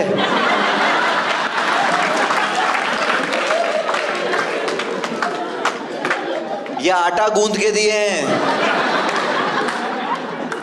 एक रात पहले मैंने नमक का वैल्यू सीखा था। कितना अच्छा इंसान बन गया था मैं कि बेचारा नमक का वैल्यू होता है। थूक दिया मैं, बोला थू, मेरा मूड खराब कर दिया इस हलवे ने, छी। रख दिया साइड में, नहीं खाने का मेरे को हलवा। जितना मूड अच्छा हुआ था हलवे का नाम सुन के, उतना ही मूड खराब हो गया कि मैं यहाँ क्या कर रहा हूँ, मैं डिजर्व नहीं करता यहाँ रहना। कल मंडे आया, जल्दी बेल मिले, लॉयर वॉयर सेट हो। बोला आपका बाहर कोई है? मैं बोला मेरा दोस्त है सदाकत, वो था साथ में। उसने वकील अरेंज किया रहेगा। और वो उसी वक्त मैंने देखा जेल में मेरे से मिलने के लिए आया। मैं बोला देखो, मैं बोल रहा था मेरा दोस्त वो मिलना है। बोले संडे को ना कोई मिलने नहीं आ सकता।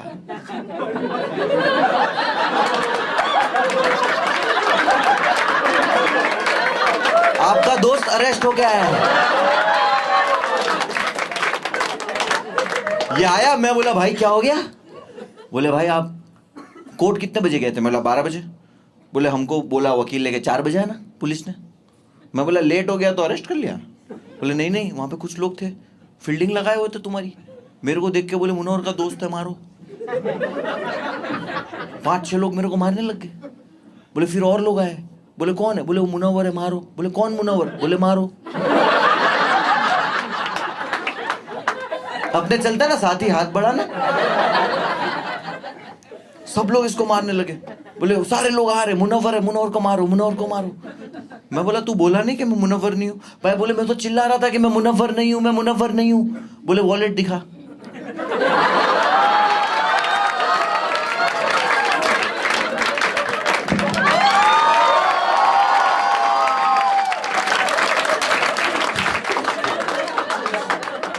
भाई 25 लोगों ने इसको मार दिया।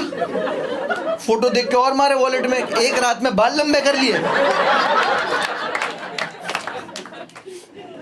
बोले 2 पुलिस वालों ने मेरे को वहां से रेस्क्यू करके निकाला भाई बाइक पे। मैं बोला ट्रिपल सीट। वो हुआ था एक्चुअली, सही में ये चीज हुई और इसका वीडियो आ गया था इंटरनेट पे। सबने डाल दिया था कि मुनव्वर फारूकी को इंदौर कोर्ट के बाहर पीटा। फैंस लोग नीचे ऐसा लिख रहे हैं कि ये मुनव्वर फारूकी नहीं है। तो लोग लिख रहे हैं मार मार के किया हुलिया चेंज।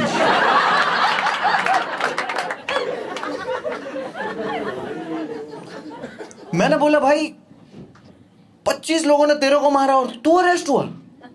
मैं 1 सेकंड के लिए भूल गया था खान। 25 लोगों ने इसको मारा है और ये अरेस्ट हुआ है क्योंकि उन लोगों ने कहा कि जो मेरा इंसिडेंट हुआ था फ्राइडे के दिन, उसमें सदाकत खान फरार मुजरिम था।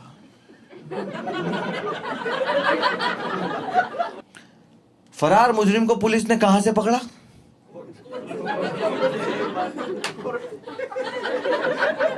जस्टिस ढूंढने गया था।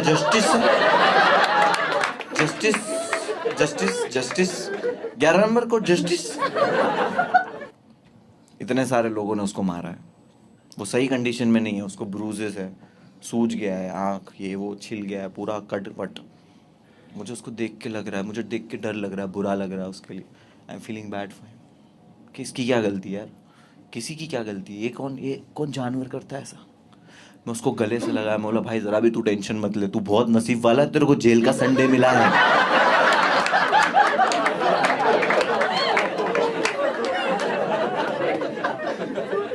बोलता है भाई वो दवाई दिया ना तो डॉक्टर मीठा खाने मना किया है, शुगर फ्री।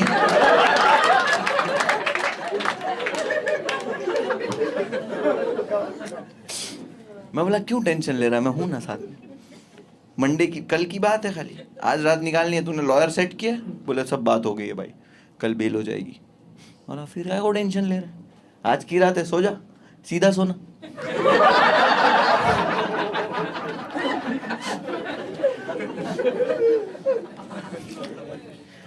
हम लोग सो गए। नेक्स्ट मॉर्निंग हुई, मंडे मॉर्निंग, बेल मिलने वाली आज। फुल खुश। सुबह सुबह वॉशरूम गया पहली बार, 3 दिन के बाद पहली बार वॉशरूम गया। मैं वॉशरूम जब गया तो मैंने देखा वहां पे एक छोटा सा शीशा था और मैंने पहले देखा कि मैं खुद को देखूं। मैं बोला नहीं देखना है, फिर मैं बोला देख लेता हूं। मैंने 3 दिन के बाद खुद की शक्ल देखी और पहली बार मेरे चेहरे पे स्माइल आई। कह रहे मैं भूल गया था कि मैं हूं 3 दिन से। 3 दिन के बाद मुझे लगा कि अरे बैचो ये तो कर लेगा, तू टेंशन मत ले, तू है भाई, क्या है। मैं चेहरे पे स्माइल लेकर वापस आया हूँ। सदाकत मेरे को पूछ रहा है भाई तुम हंस क्यों रहे हो? टॉयलेट ही गए थे ना। मैं बोला भाई आज मंडे है, आज बेल मिलने वाली है।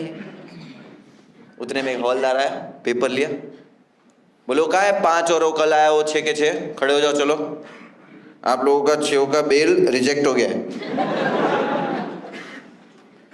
ये न्यूज तो बैठे बैठे भी सुन सकता हूं। खड़ा क्यों किया भाई? उसने बोला खड़ा इसके लिए किया है कि अभी तुम लोगों को मेन जेल में शिफ्ट होने का है।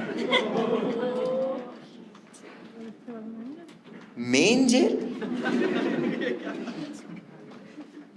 आप लोगों को भी यही मेन लग रही थी राइट? मैंने बोला मेन जेल क्या होता है? बोले ये है ना कोविड की वजह से 3 दिन का आइसोलेशन है, तुम लोगों का रिपोर्ट नेगेटिव आया है तो तुम्हारे को अब मेन जेल में शिफ्ट करेंगे जहाँ पे 4,500 कैदी है। ये दीवार के पीछे है। मैं बोला ये वाली दीवार के पीछे? बोले हाँ। मैं बोला ये वही दीवार है जो मैं 2 दिन से सोच रहा था कि अगर बेल नहीं मिली ना तो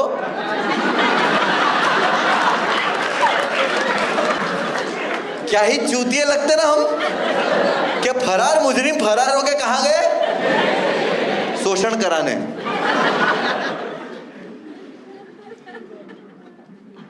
अब हम मेन जेल की तरफ बढ़ रहे हैं। मेन जेल जब हम लोग गए, ये स्टेज पे कितने लोग सो सकते हो? क्या नाम है आपका? क्या नाम बताया आपने? मलिक। मलिक भाई, कितने लोग सो सकते हैं इस स्टेज पे? आधे स्टेज पे 20 20 लोग। जेल के साथ 20 लोग सो सकते हैं स्टेज पे। पूरे स्टेज पे 20 लोग सो जाएंगे? हाँ। कम किसी ने बोला। हाँ मैम, क्या नाम? कंफर्टेबली 20 लोग सो जाएंगे। अभी किसी गरीब से पूछते हैं, भाई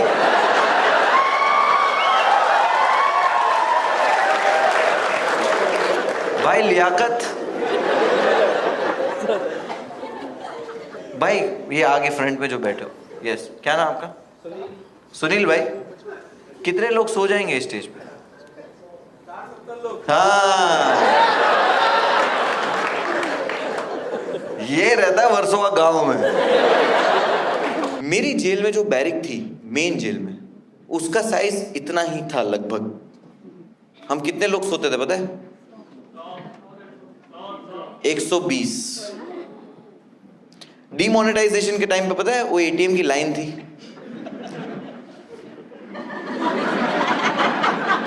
वो लाइन को अगर आप सुला दो तो हम रात में ऐसे सोते थे। किसी का हमको छू रहा है, हमारा किसी को छू रहा है।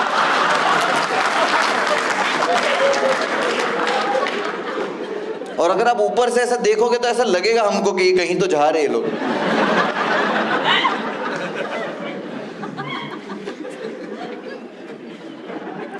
रात में सुसु आई ना, और अगर आप उसमें से बाहर निकले तो आपकी जगह गई, आपके आगे वाला गिर गया। मुझे नहीं पता था, मैं पहली रात चला गया सुसु करने। मैंने देखा, मैं बोला गंदी जगह है, मैं यहाँ पे नहीं कर सकता। खड़े खड़े मैं वैसे भी नहीं करता, और बहुत गंदी जगह, मैं कंट्रोल करके सुबह करूँगा।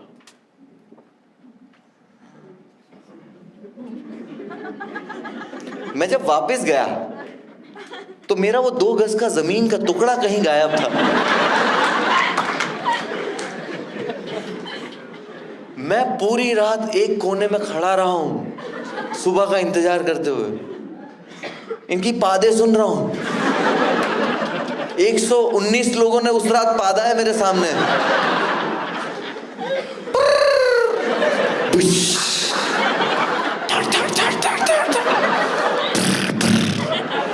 सेम दाल रोटी खा रहे गांडू भैंचोद, आवाजें सब अलग निकाल रहे।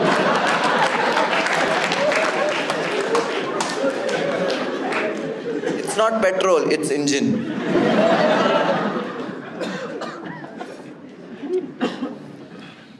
ये जेल मैंने आपको as a stand up comedian बताई। अब एक 10-15 मिनट मैं जेल आपको एज अ मुनव्वर फारूकी बताता हूं, ठीक है?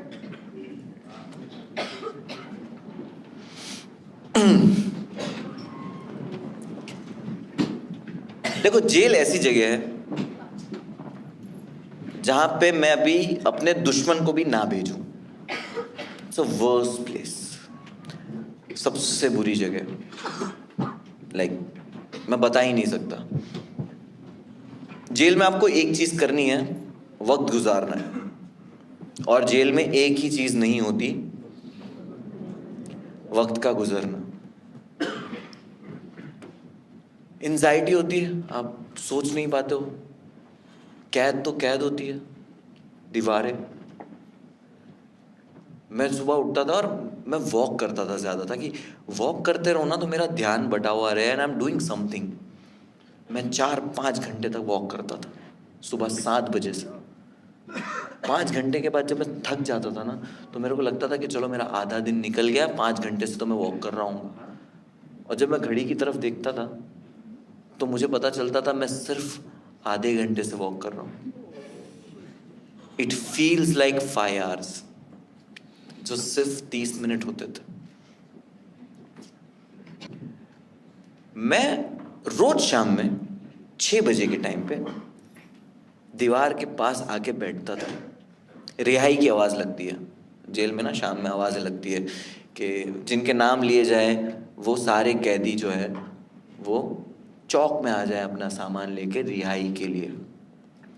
रोज शाम में मैं वहाँ वेट करता था कि यार अभी मेरा नाम आ जाएगा. उन बोलेंगे कि कुछ कन्फ्यूजन था, क्यों अरेस्ट किया, कुछ भी है रीजंस बहुत, और मेरे को बेल मिलेगी और आज मेरा नाम आएगा.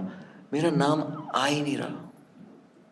और बहुत ड्रामेटिक लग रहा है ना कि दीवार पे कान लगा के खिड़की पे क्यों बैठा हुआ हूँ. मैं इसलिए बैठा हूँ क्योंकि मगरिब के टाइम पे ना, ठंड में 6 बजे मगरिब की अजान होती है. और मेरे बैरिक में जो 120 लोग थे, हिंदू मुस्लिम सब थे. अजान आरती एक साथ होती थी. जेल मैंने कहा बहुत बुरी जगह है. एक पल के लिए मुझे लगता था हमने दुनिया को इतना खराब बना दिया इस वक्त कि मेरे को उस वक्त जेल अच्छी लगती थी कि यहाँ किसी को किसी की आरती से, किसी को किसी की अजान से प्रॉब्लम ही नहीं. ये 119 लोग जो है उनको किसी से उम्मीद ही नहीं है बाहर कि वो खिड़की पे आके अपना नाम सुने. ये इबादत कर रहे हैं, ये आरती कर रहे हैं, पूजा कर रहे हैं. मैं एक लौता इंसान जिसको दुनिया से उम्मीद है, वो खिड़की पे कान लगा के इंतजार कर रहा है कि मेरा नाम आ जाए, मेरे को कोई बचा ले, कोई लॉयर, कोई पुलिस, कोई कुछ तो, कोई तो बचा ले. वो मेरा नाम नहीं आ रहा. बचपन में मेरी स्कूल में जब मेरा नाम आता था ना, हम लोग की स्कूल बहुत हरामी स्कूल थी. जिन बच्चों ने फीस नहीं भरी ना, उनके नाम अनाउंस होते थे क्लास में. तो जब भी नाम अनाउंस होना शुरू होते थे ना, सारे स्टूडेंट्स मेरी तरफ देखते थे कि तेरा नाम आएगा अभी, देख फीस तू कभी भरते नहीं हो तुम लोग, तो इस बार भी आएगा. और मैं ऐसे सोचता था नहीं मेरा नाम ना आए, मेरा नाम ना आए, मेरा नाम नहीं आए. बहुत एम्बैरेसिंग है यार, ये नाम आता है ना. और मेरा नाम आता था. जहाँ मैं नाम सुनने को ऐसे होता था कि नहीं सुनना है, और यहाँ पे मैं वो नाम सुनना चाहता हूँ. क्योंकि रोज़ सुबह 6 बजे जब मैं उठता हूँ जेल में, प्रेयर होती है.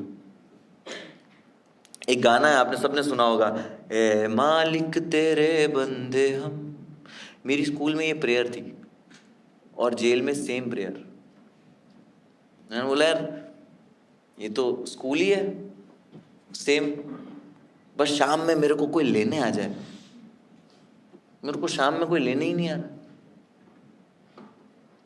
बाहर की दुनिया तो मैं याद भी नहीं कर पा रहा हूँ. मैं सोचने की कोशिश कर रहा हूँ कि लास्ट टाइम मैंने अपनी बहन से कब बात की थी. 20 दिन बाद मेरे को याद आया कि लास्ट टाइम मेरी बहन से मैंने 19 दिसंबर को जब मैं पुणे में था तब बात की थी. क्या बात करी थी पता है? मैं बिजी हूँ, बाद में करूँगा. मैंने स्टैंड अप कॉमेडी के पीछे कितना कुछ डाल दिया यार. मैंने अपने आप को पूरा जोक दिया कि मैं बढ़िया स्टैंड अप कॉमेडियन बनूंगा, लोगों को हंसाऊंगा. और मैं जेल में क्या कर रहा हूँ भाई? मैं बस हर दिन गुजार रहा हूँ ये सोच के कि कभी तो चीजें ठीक हो जाएगी, आज तो मेरी बेल हो जाएगी. हर दिन मैं सिर्फ एक ही चीज सोच रहा हूँ कि आज मेरी बेल हो जाएगी. मैं उस ड्रम पे जाता हूँ, ड्रम पे जाता हूँ ना, रोज रात में मैं वो ड्रम पे जाता हूँ. ड्रम पे जाते खुद को देखता हूँ कि भाई काला हो गया, बाल काट दिए ना इन्होंने सारे तेरे. 2 दिन के बाद जाके बोल रहा हूँ तूने सफ़ेद बाल नोटिस किए क्या? मैं बोला हाँ यार, ये लोग जो साबुन दिए ना उसमें मोम वैक्स है. बोले वैक्स नहीं भाई, प्रोटीन नहीं मिल रहा तेरे को, वाइटामिन्स नहीं है तेरे खाने में, कमज़ोर होता जा रहा है तू देख सबके बाल सफ़ेद है जेल में. मैंने देखा सबके बाल सफ़ेद है जेल में. बोला सही बोल रहा है तू यार. बोले आया कर मेरे से बात किया कर, तेरे को सही फील होएगा. मैं बोला ठीक है. मैं रोज परेशान फील करता हूं. मैं ये 100 मर्दों के सामने नहीं बता पाऊंगा कि मुझे क्या हो रहा है. मुझे उस ड्रम के पानी में खुद से ही बात करनी पड़ेगी बहनचोद, क्योंकि मैं ही खुद को जज नहीं करूंगा. मैं उसको रोज बता रहा हूं कि भाई आज ऐसे हो गया, भाई आज न्यूज में पढ़ा कि पुलिस कुछ बुक लेके भूल गई इसलिए बेल रिजेक्ट हो गई. बोले भाई तेरे को तो मालूम ही है कैसे चल रहा है, तू दिन में भी आया कर, मेरे से बात किया कर, रात में मत आ। मैं दिन में भी जाता हूँ लेकिन दिन में ना ड्रम का पानी हिलते रहता है, मैं खुद को देख ही नहीं पाता हूँ। मुझे पता है कि अगर कोई 10 मिनट तक अगर वो ड्रम यूज़ नहीं करता ना तो पानी धीरे धीरे ना स्थिर हो जाता है। तो मैं दिन में भी ना वेट करता हूँ, 1-2 बार अपने आप से बात करके आता हूँ, दिन में मैं वेट करता हूँ कि अगर कोई 10 मिनट नहीं गया ना तो वो पानी जो है धीरे धीरे धीरे होकर रुक जाएगा और मैं खुद से जाके बात करके आऊंगा। 7वें मिनट पे गया भैंचोद।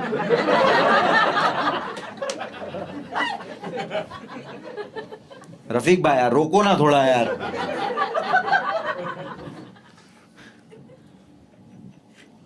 मुझसे बात करने के लिए सिर्फ मैं हूं।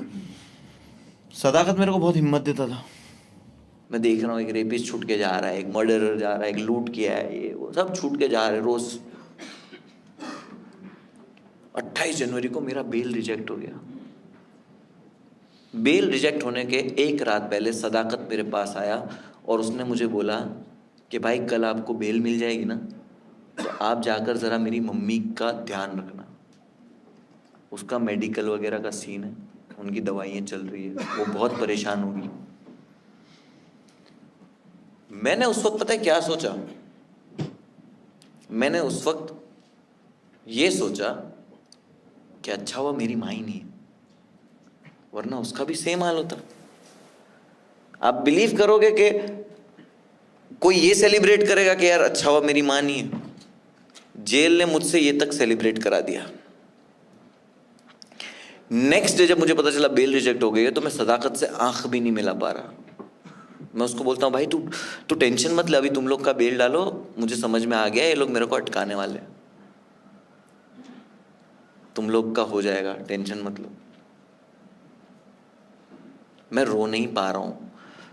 वही ये जो इंग्लिश स्कूल तेरे को मिला ना एजुकेशन, कि तेरे को नहीं पता होता, तेरे तो अवेयरनेस नहीं होती तेरे अंदर, तो तेरी माँ तो तेरे को बता देती कि बेटा ये गलत है ये सही है। मेरे को किसी ने बताया ही नहीं, मेरे को तो उल्टा ये बता रहा है कि जो रोता है वो लड़की है। मैं बचपन में जब भी रोया हूँ मेरे को बोला है कि ये लड़की की तरह रो रहा है। उनकी गलती नहीं थी, उनको भी एजुकेशन नहीं मिला था, वो मेरे को खास अवेयरनेस डालते। तो मैं भी बचपन से यही सी था कि रोना नहीं है भाई, लड़कियां रोती है। अब मैं 100 मर्दों के सामने कैसे रोऊं? सिर्फ अंदर ही रो रहा हूं। मैं कैसे रोऊं 100 मर्दों के सामने? ये 100 के 100 मुझे देखते रहते। 50 को मेरी जैकेट चाहिए, 50 को मेरी चाहिए। मैं कैसे वल्नरेबल हो जाऊं? रोता भी हूं ना ऐसे छुपके से, सब ब्लैंकेट ऊपर करके रात में, लाइक मेरे बाजू में रजत सोता ना, वो मेरा ब्लैंकेट हटा देता है। बोले तू रो रहा है ना? बोला नहीं भाई मैं हिला रहा था।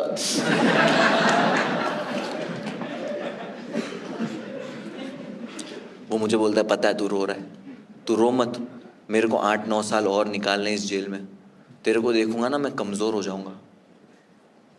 मैं बोला तू मर्डर किया है?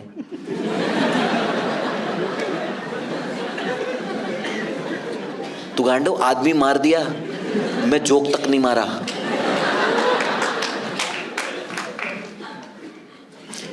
रजत ने मुझे जो एक लाइन बताई, वो लाइन से आप सबको समझ आ जाएगा कि जेल क्या है।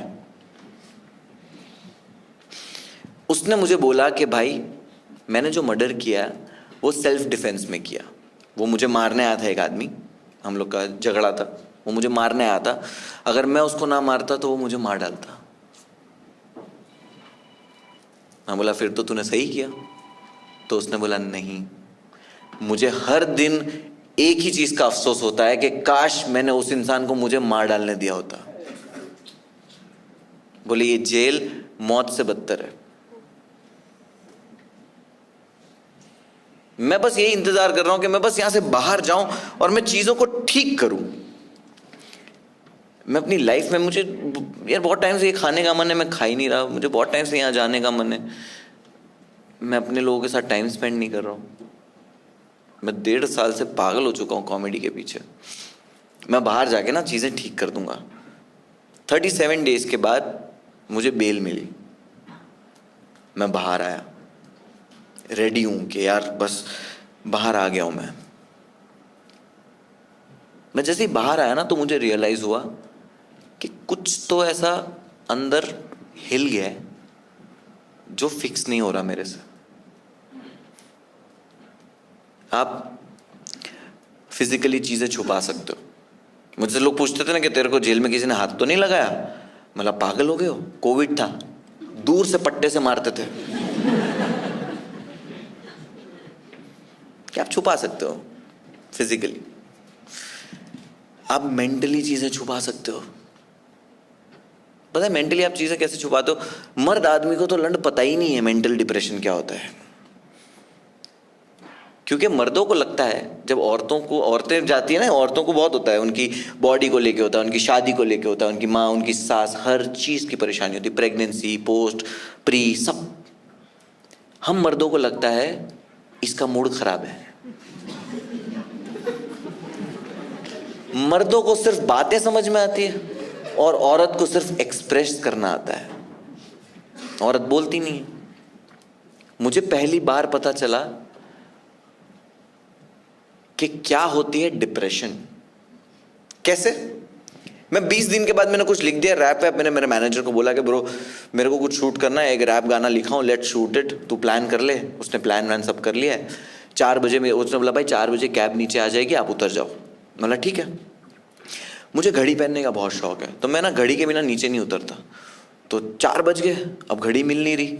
Bedroom, bathroom, kitchen, hall, drawer, सब जगह ढूंढ रहा हूँ मैं, मुझे घड़ी नहीं मिल रही। 4:15 बज गए, घड़ी ढूंढ रहा हूँ, नहीं मिल रही। मैं बोला मैं 4:30 बज गए, घड़ी नहीं मिल रही है।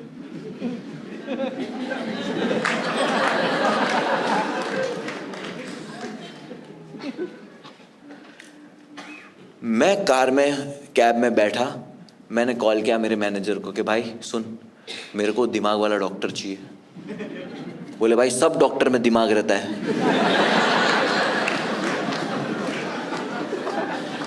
बोला ठीक है, हम दोनों जाएंगे फिर। हम एक बात करके एक मिडिल ग्राउंड पे आए कि मुझे एक साइकेट्रिस्ट की जरूरत है। मैं उस डॉक्टर के पास गया और मैंने डॉक्टर को बोला कि मेरे साथ ऐसा हो गया।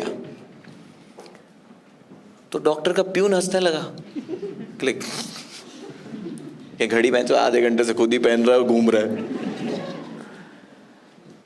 मुझे गुस्सा आया कि ये मेरी मेंटल हालत पे हंस क्यों रहा है, 1 सेकंड के लिए। दूसरे सेकंड में मुझे रियलाइज हुआ कि ये मेरी मेंटल हालत पे नहीं रो रहा, मतलब हंस रहा। ये मेरी मेंटल प्रॉब्लम पे नहीं हंस रहा है, ये मेरे बताने के तरीके पे हंस रहा है। जिस तरह मैंने उसके लिए सेटअप किया ना कि 4 बजे कैब आ चुकी है,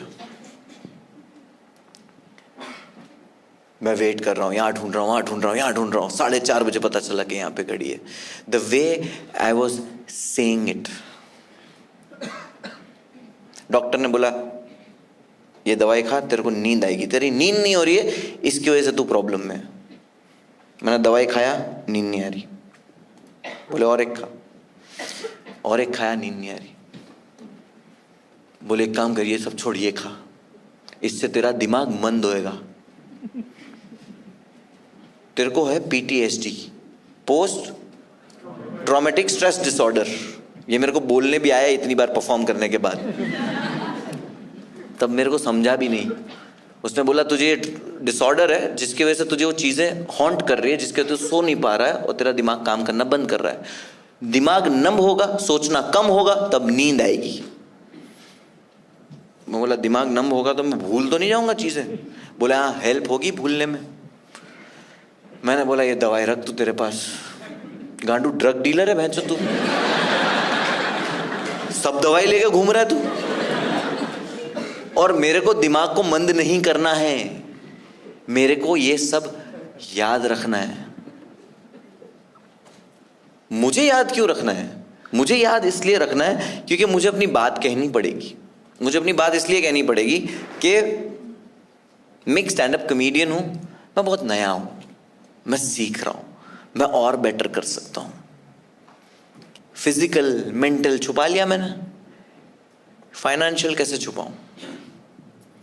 मुझे मेरे मैनेजर ने 1 महीने बाद बताया कि भाई इतना कर्जा है, 22,67,300, उतना पैसा मैंने कभी देखा भी नहीं लाइफ में। एंड आई वाज लाइक, भाई इकबाल भाई के पास रेस्टोरेंट था बेचने को, मेरे पास तो वो भी नहीं है, ये पैसा कहाँ से चुकाऊंगा? कर्जा नहीं छुपता, इंसान के कपड़े में दिखता है, इंसान के खड़े रहने के तरीके में दिखता है कि ये इंसान कर्जे में। आपके पड़ोसियों को पता चलता है कि आपके घर कोई पैसा मांगने आ रहा है। मैंने पूरा बचपन कर्ज मांगने वाले लोग अपने दरवाजे पे देखे। मैं डर गया कि यार ये क्या हो गया। मैंने बोला वो OTT वालों से बात करें। बोले उनका मेल आया, they want to talk to you, but मुझे लगता है वो तुम्हें इसलिए बात करना चाहते हैं कि वो चाहते हैं कि हमारी जो डील हुई थी वो अब नहीं हो सकती। मैं बोला ठीक है कोई बात नहीं, मीटिंग कर लेते। बड़े लोग का ना भी सुन लेना चाहिए, उनको याद रहता है। हमने मीटिंग करी, वही आदमी आया, वो इंग्लिश बोलने वाला, hey how you doing, you okay? बोला यस। वरुण एक है, अभिषेक कॉमेडियन है। बोले वो मिले थे, वो बता रहे थे कि आपने जेल पे कुछ जोक लिखे। मैं उस वक्त ओपन माइक्स में करने लगा था। मैं बोला जोक तो नहीं, मैं पूरा शो लिख रहा हूँ। बोले वो नाइस, यू रिमेंबर हमने एक डील के बारे में बात करी थी दैट आप जब भी करोगे हमारे साथ कुछ करोगे। मैं बोला या I remember, don't forget that, we still believe in you, और हम अभी भी तुम्हारे साथ काम करना चाहते हैं। आप ये शो रेडी करो, हम लोग ये शो रिलीज करेंगे। मैं बोला ठीक है। बोले बस 15 दिन का वक्त दो, 15 दिन में हम कोर्ट भेजते हैं। मैं बोला कोर्ट वगैरह का लफड़ा मेरे को नहीं चाहिए। बोले कोटेशन कोर्ट।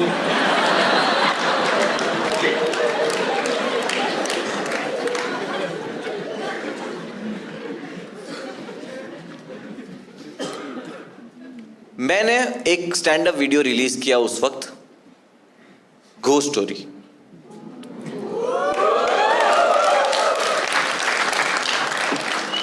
कोई पॉलिटिकल जोक नहीं था, कोई कंट्रोवर्शियल बात नहीं थी। It was a pure stand up bit with went viral.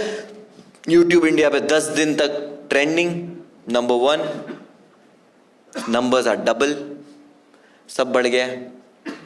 15 दिन के बाद मेरे मैनेजर का कॉल आया कि भाई उन्होंने ऑफर भेजी है 2 करोड़ रुपया।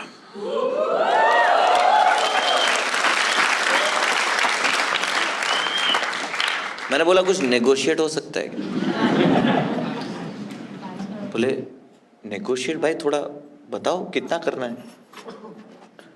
मैंने बोला देख 2 करोड़ तो मेरे लिए बहुत है, बहुत ज्यादा, बट मुझे 2 करोड़ सुन के वो खुशी नहीं हुई जो मुझे 70 लाख सुन के हुई थी। तो मुझे एक चीज रियलाइज हो गई कि मेरे लिए पैसा नंबर 1 नहीं है। मेरे लिए नंबर 1 मेरा काम है। वरना मुझे खुशी होती ना 2 करोड़ सुन के, चल 2 करोड़, वो हुई नहीं। मेरे को उस वक्त रियलाइज हुआ कि मेरे को खुशी किस चीज में मिल रही थी। मुझे खुशी मिल रही थी लोगों की तालियों में। जब लोग हंसते थे, जब मैं स्टेज पे होता था, आप लोग बिलीव नहीं करोगे मैं यहां पे खड़े रह के कितना खुश होता हूं। आई फील सो गुड कि मुझे लगता था कि मेरी लाइफ में अगर कोई इतनी ऐसी लाइफ में अगर सबसे बेस्ट चीज अगर कोई मेरे साथ हुई ना तो वो स्टैंड अप हुआ। कि जब लोग कोई सलाम कर देता था, कोई मैसेज कर देता था, कोई फॉलो करता था, कोई कमेंट करता था, कोई मेरे लिए लड़ता था, तब जो मुझे खुशी मिलती थी ना वो 2 करोड़ सुन के नहीं मिली। मेरी पैसा शायद सेकंड थर्ड हो सकता है, बट मेरी फर्स्ट प्रायोरिटी तो मेरा स्टेज है।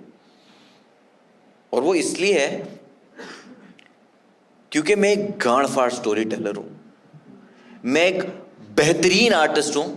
मैं जो दाल और रोटी पे फूट फूट के रोया था ना, मैंने आप सबको उस पे हंसाया है।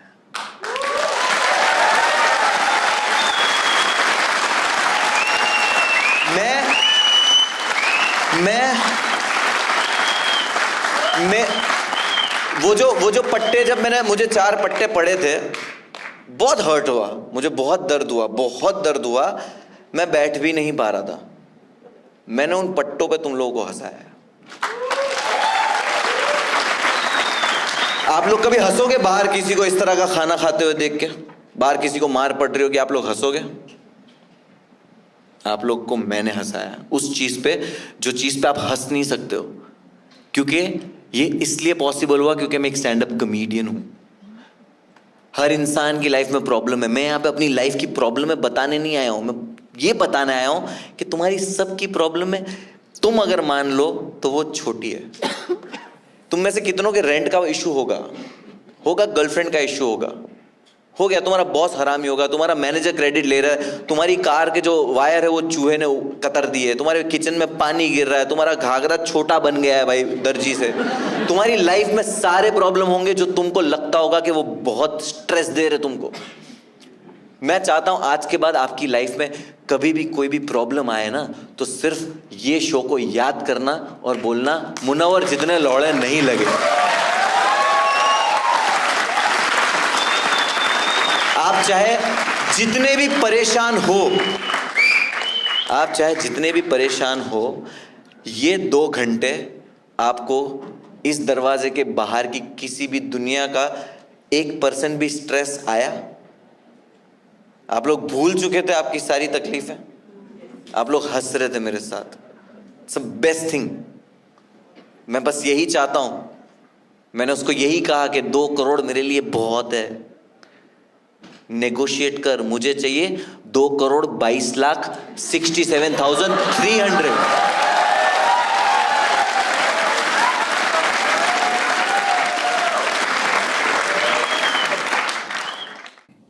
बिल्डिंग जो है ना, बिल्डिंग जब छोटी होती है ना तो लोगों को नहीं दिखाई देती, जैसे वो बड़ी होने लगती है ना लोगों की नजरों में आ जाती है। मैं वो बिल्डिंग की तरह चढ़ने लगा, मैं नजर में आ गया। धमकी, कैंसिलेशन, थ्रेट कि इसके शोज पे ये ऐसी बातें करता है, इसके शोज में गलत चीज़ें बोलता है, इसको मत लाने दो, ये आएगा तो हम जला डालेंगे, हम तोड़ फोड़ कर देंगे, ये वो हर सिटी में। ये क्या हो गया मेरे साथ? मैं सिर्फ हंसा रहा था लोगों को। मैं इतनी बड़ी बिल्डिंग कैसे बन गया? मैं थ्रेट कैसे हो गया? 3-4 महीने नो काम। मेरे पास सिर्फ यही उम्मीद थी कि मैं ये शो लिखूंगा, ये शो एक OTT को बेचूंगा, पैसे कमाऊंगा, कर्जा पूरा करूंगा। 3-4 महीने पैसे नहीं है, कर्जा है। एक कॉल आया कि एक लॉकअप शो है, करेगा?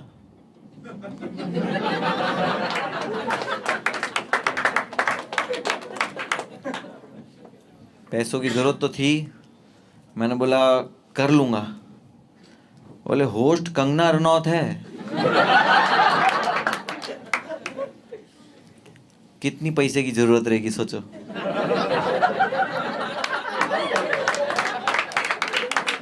मैं बोला 2 घंटे का शो मेरा जिन्होंने कैंसिल कराया है उनको नहीं पता कि मैं अब 24 घंटा दिखने वाला हूं।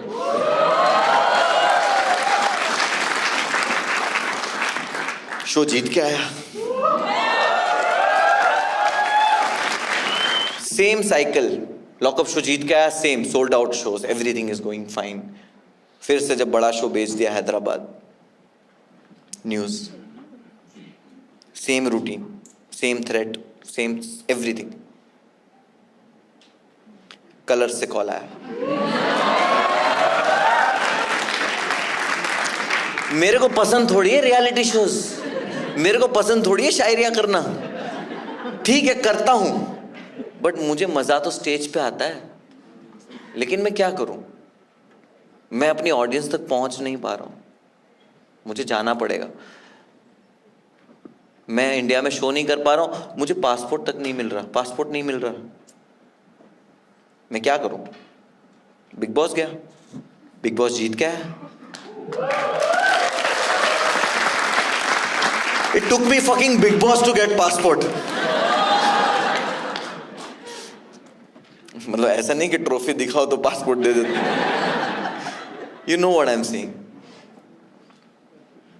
उसके बाद मुझे हमेशा लगता रहा कि मेरे शोज कैंसिल होते हैं, मैं सफाई दे दूं क्या, मैं बताऊं क्या कि मैं ऐसा इंसान नहीं हूं, मैं किसी को हर्ट नहीं करना चाहता यार। मेरी स्टैंड अप कॉमेडी से मैं किसी को हर्ट ही नहीं कर सकता, मैं तो लोगों को हंसाना चाहता हूं। मैं बताऊं क्या लोगों को, कैसे बताऊं, स्टेज पे आके बताऊं, यूट्यूब पे वीडियो बता के, बट इंटरनेट पे तो 4 दिन बाद कोई और एक नया इंसान आ जाएगा जो बोलेगा कि हमने नहीं सुनी तेरी सफाई। मैं कैसे करूं? मुझे लगता था 4 साल पहले ये स्पेशल जब बाहर आया होता, मैंने अपनी बात कही होती तो कितना सही होता, मुझे पैसे मिल जाते, सब कुछ सही हो जाता, बट नहीं हो पाया। इस 4 साल में मैंने कितना काम किया वो आपको पता है? मुझे जो लगता था जो मेरा प्लान है वो प्लान था ही नहीं, वो उसका जो प्लान था वो मेरे लिए और बेटर था। क्योंकि आज जो मुझे लगता था कि मैं 2021 में इस शो से कमा सकता था, मैंने 5 साल में ये शो 200 बार परफॉर्म किया है, बच के, यहाँ से वहाँ से, कैसे भी, कुछ भी करके आई हैव परफॉर्म्ड। मैंने अपना स्टेज ढूंढा, और जब मैंने नेगोशिएट किया और मैंने उनको कहा 2,22,67,300 चाहिए, तो मेरा मतलब यही था कि मैं स्टेज पे खड़े रह के ये कह सकूं कि मुझे जोक करने के लिए 37 डेज के लिए 37 डेज के लिए जेल में डाल दिया। और उन 37 डेज में लोगों ने एक ही चीज चाही मुझसे कि मैं कभी भी जोक ना करूं। मैंने उन 37 डेज पे ये मेरा शो लिख दिया। कोई कहता है कि इस पे जोक कर देता है, इस पे करता है, ये इस पे करता है, ये उस पे करता है। मैंने पिछले 1.5 घंटे सिर्फ मुझ पे जोक मारे, मैंने सिर्फ मेरा मजाक उड़ाया इस शो में, किसी का नहीं। अगर कोई केस भी कर सकता है तो मैं ही मेरे पे करूंगा।